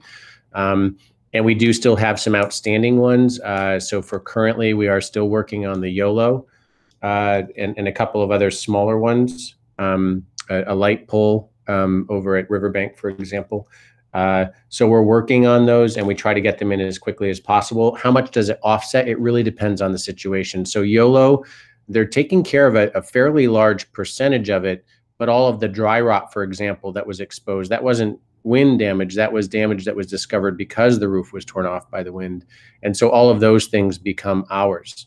The Southport roof, we were able to transition that to a different fund, which we don't have a lot in, but we're moving things around. But if that one had come off through a storm, if we let it fail, then the insurance would potentially cover it, but they might also argue that we didn't do our due diligence in doing the maintenance and replacement that we needed to, which is why we've been starting to try to build a deferred maintenance budget. But in this situation, superintendent's correct. If there's a roof that blows off, or if there's one that really needs replacing because it's going to start leaking, we aren't going to have that resource.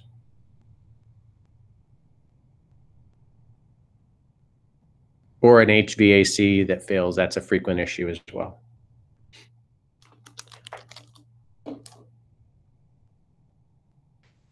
I'm sorry. I just find it very, I don't know if disheartening is the correct word or not, but just troublesome for me to realize that for all this time we have not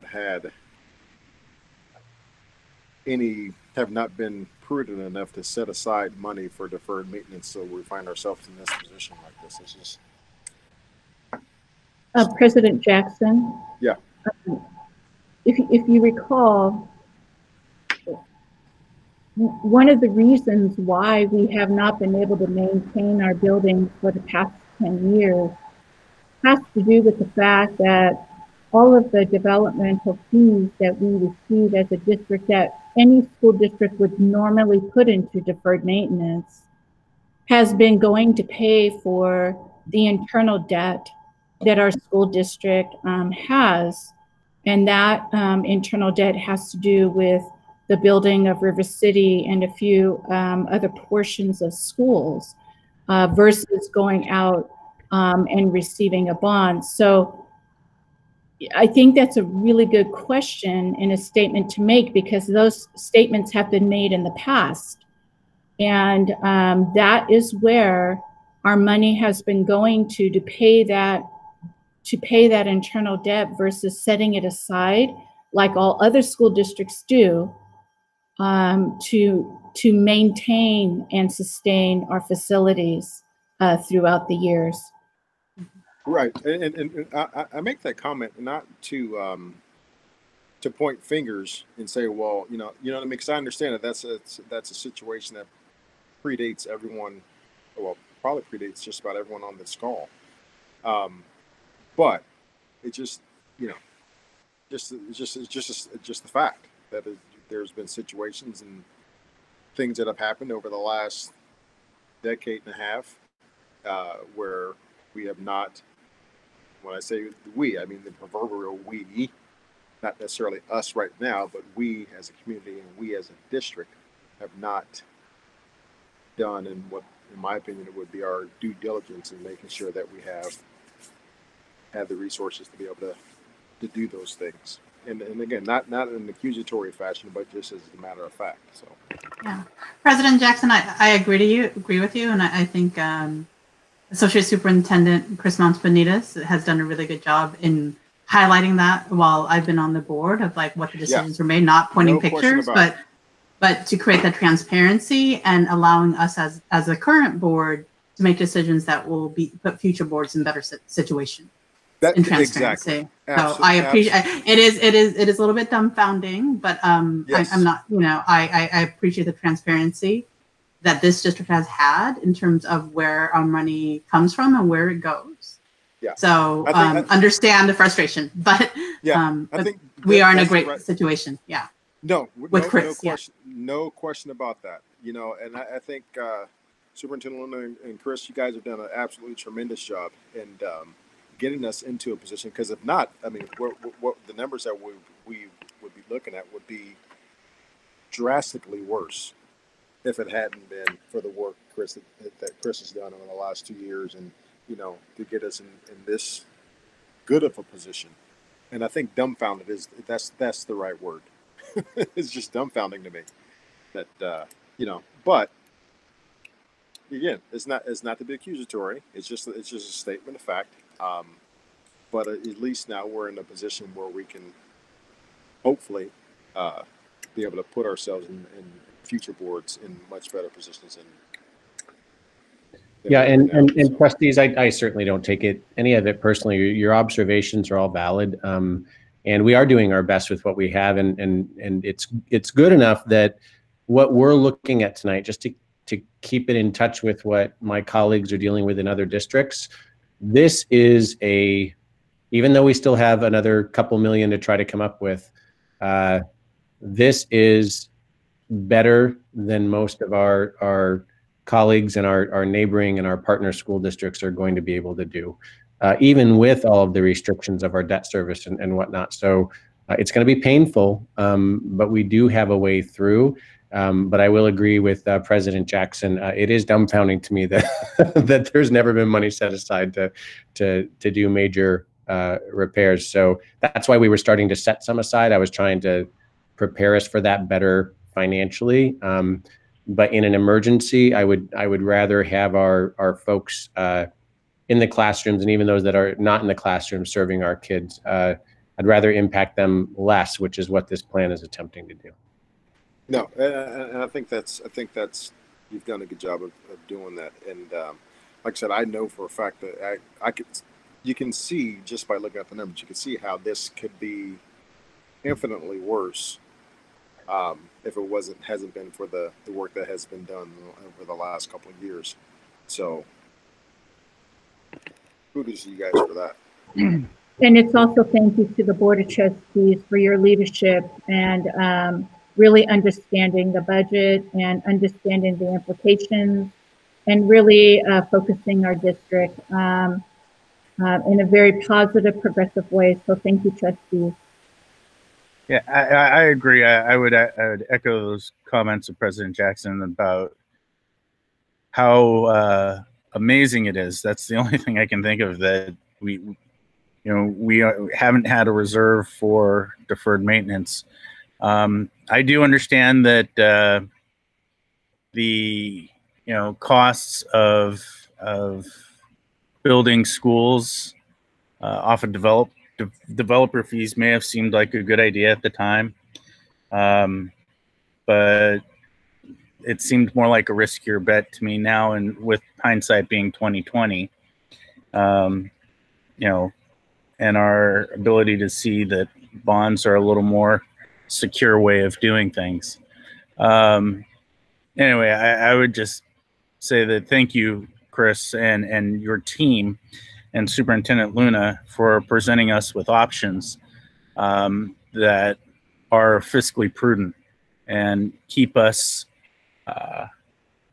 in a much better position than what we could potentially have been facing.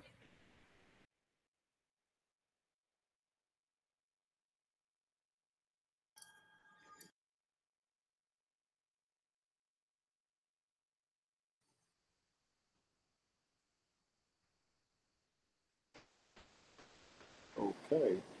Was that the end of the presentation? Yeah, I was just about to ask that. Yes, the last slide said questions and discussions, but I think that it was taken down already. So. Okay. Okay. Is there anything else for the good of the order as far as our study session is concerned? Do we still have a closed session? Yes, we do. Okay. So if that is all that we have for D1, then we can go ahead and move into our closed session. Okay. So with that, we'll go ahead and move into closed section. Items to be discussed in closed session. E1, Government Code Section 54957.6, Conference with Labor Negotiators, WSTA, CSEA, Management, Mr. Norman Gonzalez, Mr. Mark Benitez, Mr. Moisich, and Superintendent Luna. At this time, we will go ahead and move into closed session. So do we hop on the other call now? Yeah, we need to go to the other one. Okay. Yes, and I will stay with this meeting so it continues. And then when you come back from closed session, we can adjourn from here. Sounds good. Thank you. Thank you.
A little bit more intricacies of tier 2 and 3, and we wanted the board to see our progress in that. I can still hear. I can still hear. I think we can paste it. You're still in the other meeting. Just FYI.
students that we developed there at the CDE.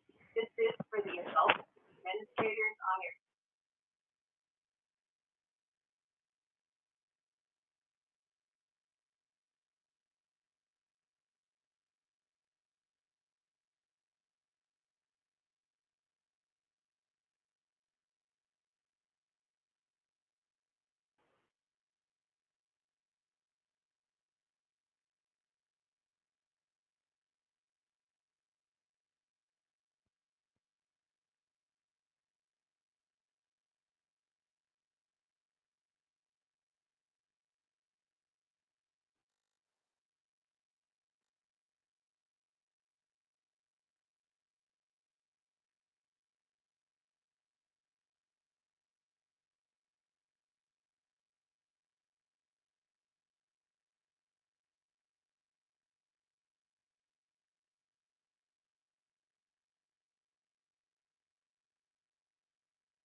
circular.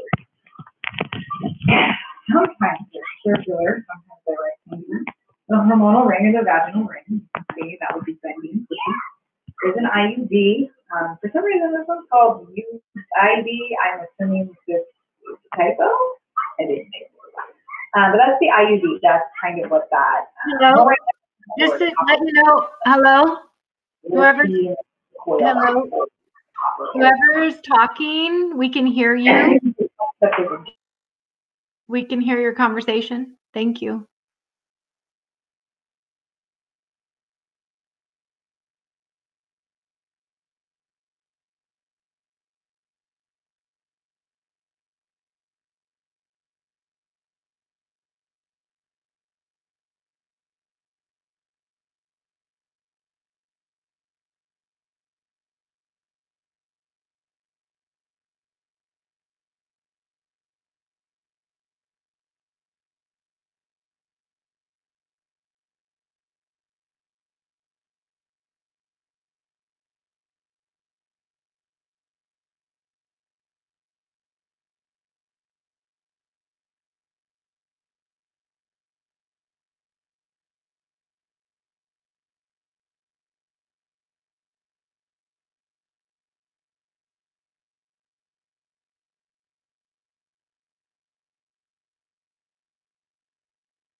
I take it they're still in closed session.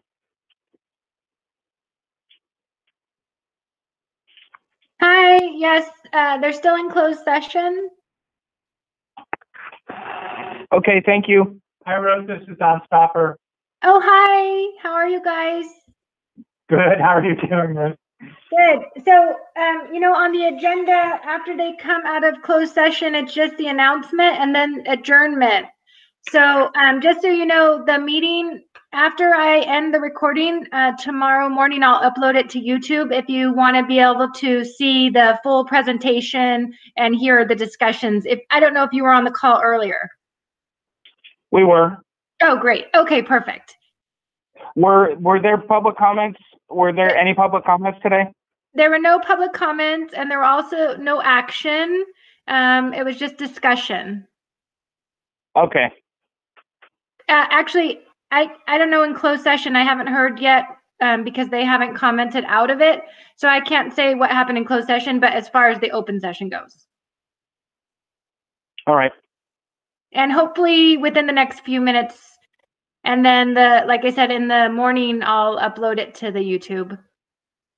Will that be available? And that'll be available off the district website? Yeah, well? exactly. And when you search on YouTube, if you just do 2020 board meetings, they're all listed by date. Even the special sessions are on there. I believe, though, that the presentation itself, I think Norma was sending that out. I don't know if you received a copy yet. We have. Oh, great. Okay, good. So that presentation is the only thing that I didn't have prior to. So. Okie doke. So Okay. Thank you so much, Ruth. I appreciate it. Oh, you're welcome. And hopefully they'll come back soon and then announce whatever action was taken. Okay. Sounds great. We'll be here. Thanks. Thank you.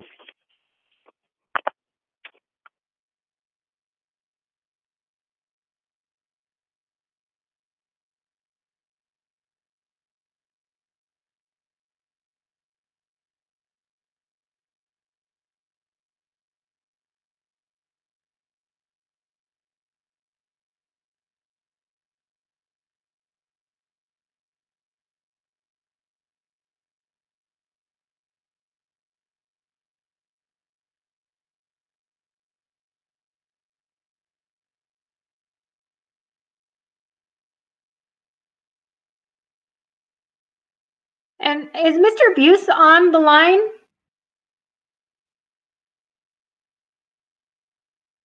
Mr. Buse, are you there?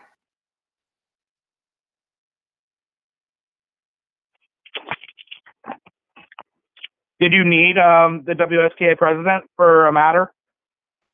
Actually, I think he wanted to come on, but I wasn't sure if he was able to join. So I just wanted to make sure he wasn't on. And then I'll send him a message. I think he wants to join. Okay. Were you going to send that message, or would you like me to? I can contact him as well. You know what? If you have his cell phone in front of you, that would be great. I was just going to send him an email back because he emailed me. Yeah, I will. I will text him right now and put that ask out that he rejoin this meeting. Yeah, and if he wants, I can send him.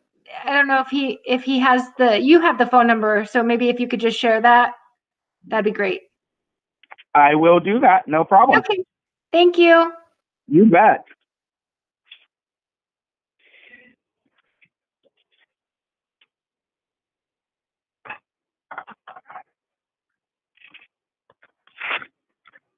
Okay, let's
Hi, is Mr. Buse on now? Mr. Buse, are you on? I put the ask to him, Ruth. Okay, great. I have not gotten a reply back yet. Okay, and just FYI, since we've already passed the public comment section in the agenda, I'll let the president know, but it's at the discretion of the board, as you know. Yes, ma'am. Okay, thank you. You bet.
Hello.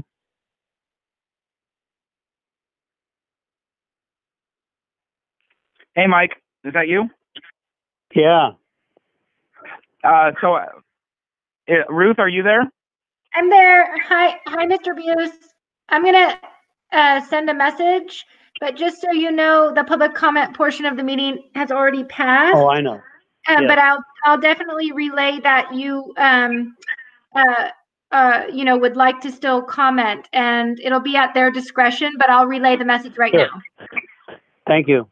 Okay, and I don't have a time frame, but they should be getting out shortly. Okay. Can you hear me? Yes, I can hear you. Oh, good. Okay. Thanks. You're still in closed session. This is Daniel. Ruth. Hi, Yeah, yes. closed session. Still in sorry. closed session. Yes, sorry. Okay.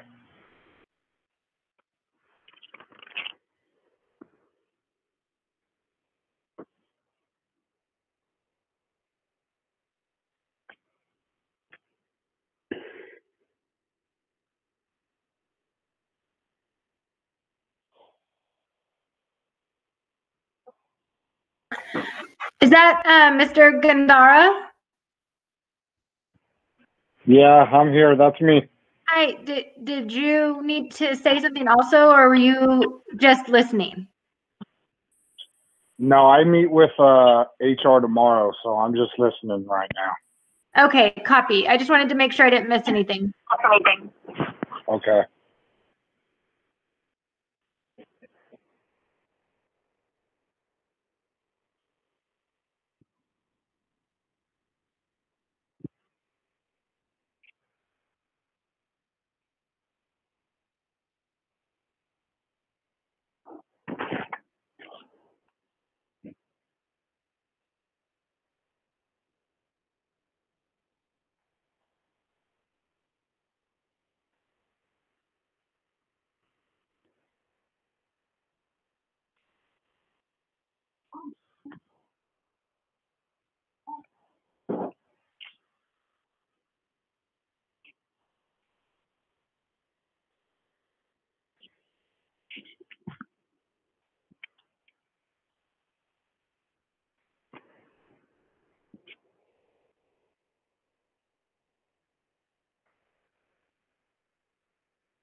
obviously it went from the first floor to the second floor, and then ultimately so on the 27th.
Yes.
Yeah, this is the thing.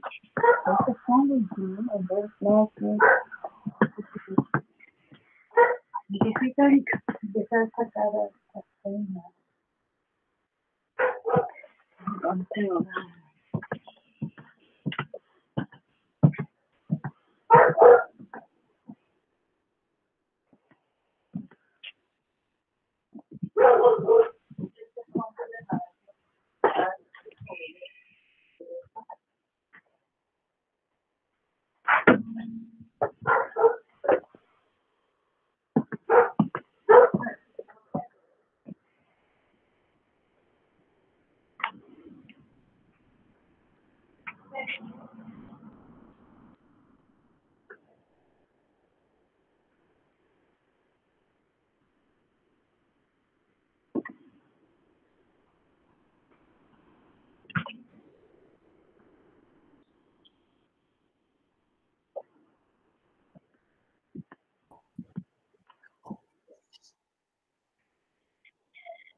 Motion to adjourn.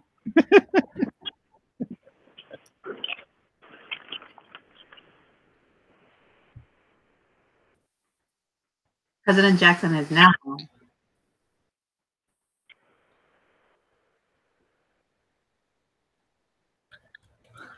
President Jackson, you're on mute. My bad. My fault. Yeah. I was saying I had accidentally closed out the meeting instead of rejoining it. So, all right. So now we are back. So we'll reconvene open session. Announcement of action taken in closed session. E1, Government Code Section 54957.6, Conference with Labor Negotiators. That's not me. WSTA, CSCA Management Information received. Hello? Kobe, mute your screen. Yeah. Mute your screen. And board discussed. Okay. I understand. Oh,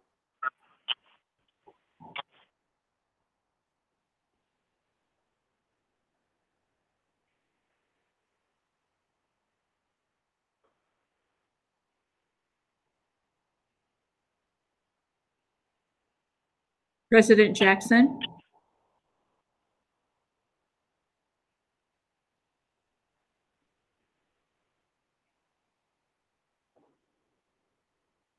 President Jackson, are you there?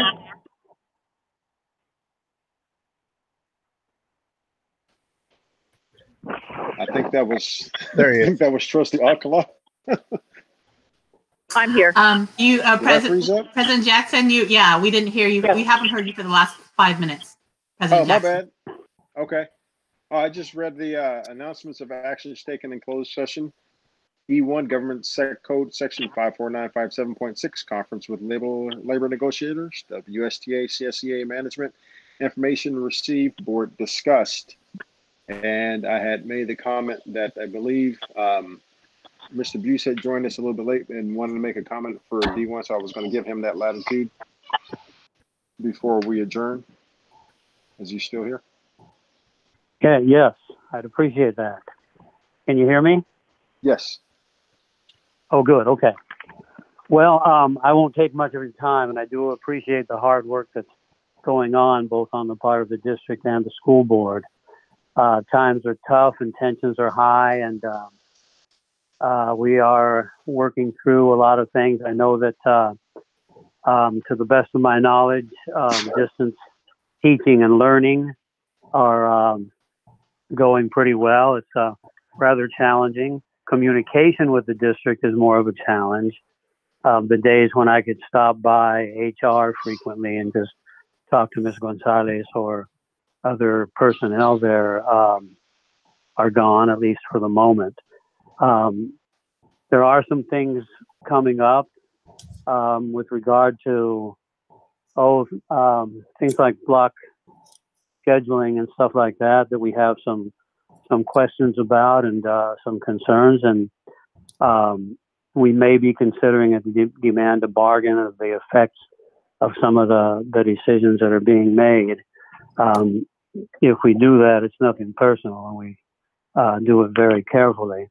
But sometimes we have to decide or figure out whether there's a significant change in working conditions and that sort of thing.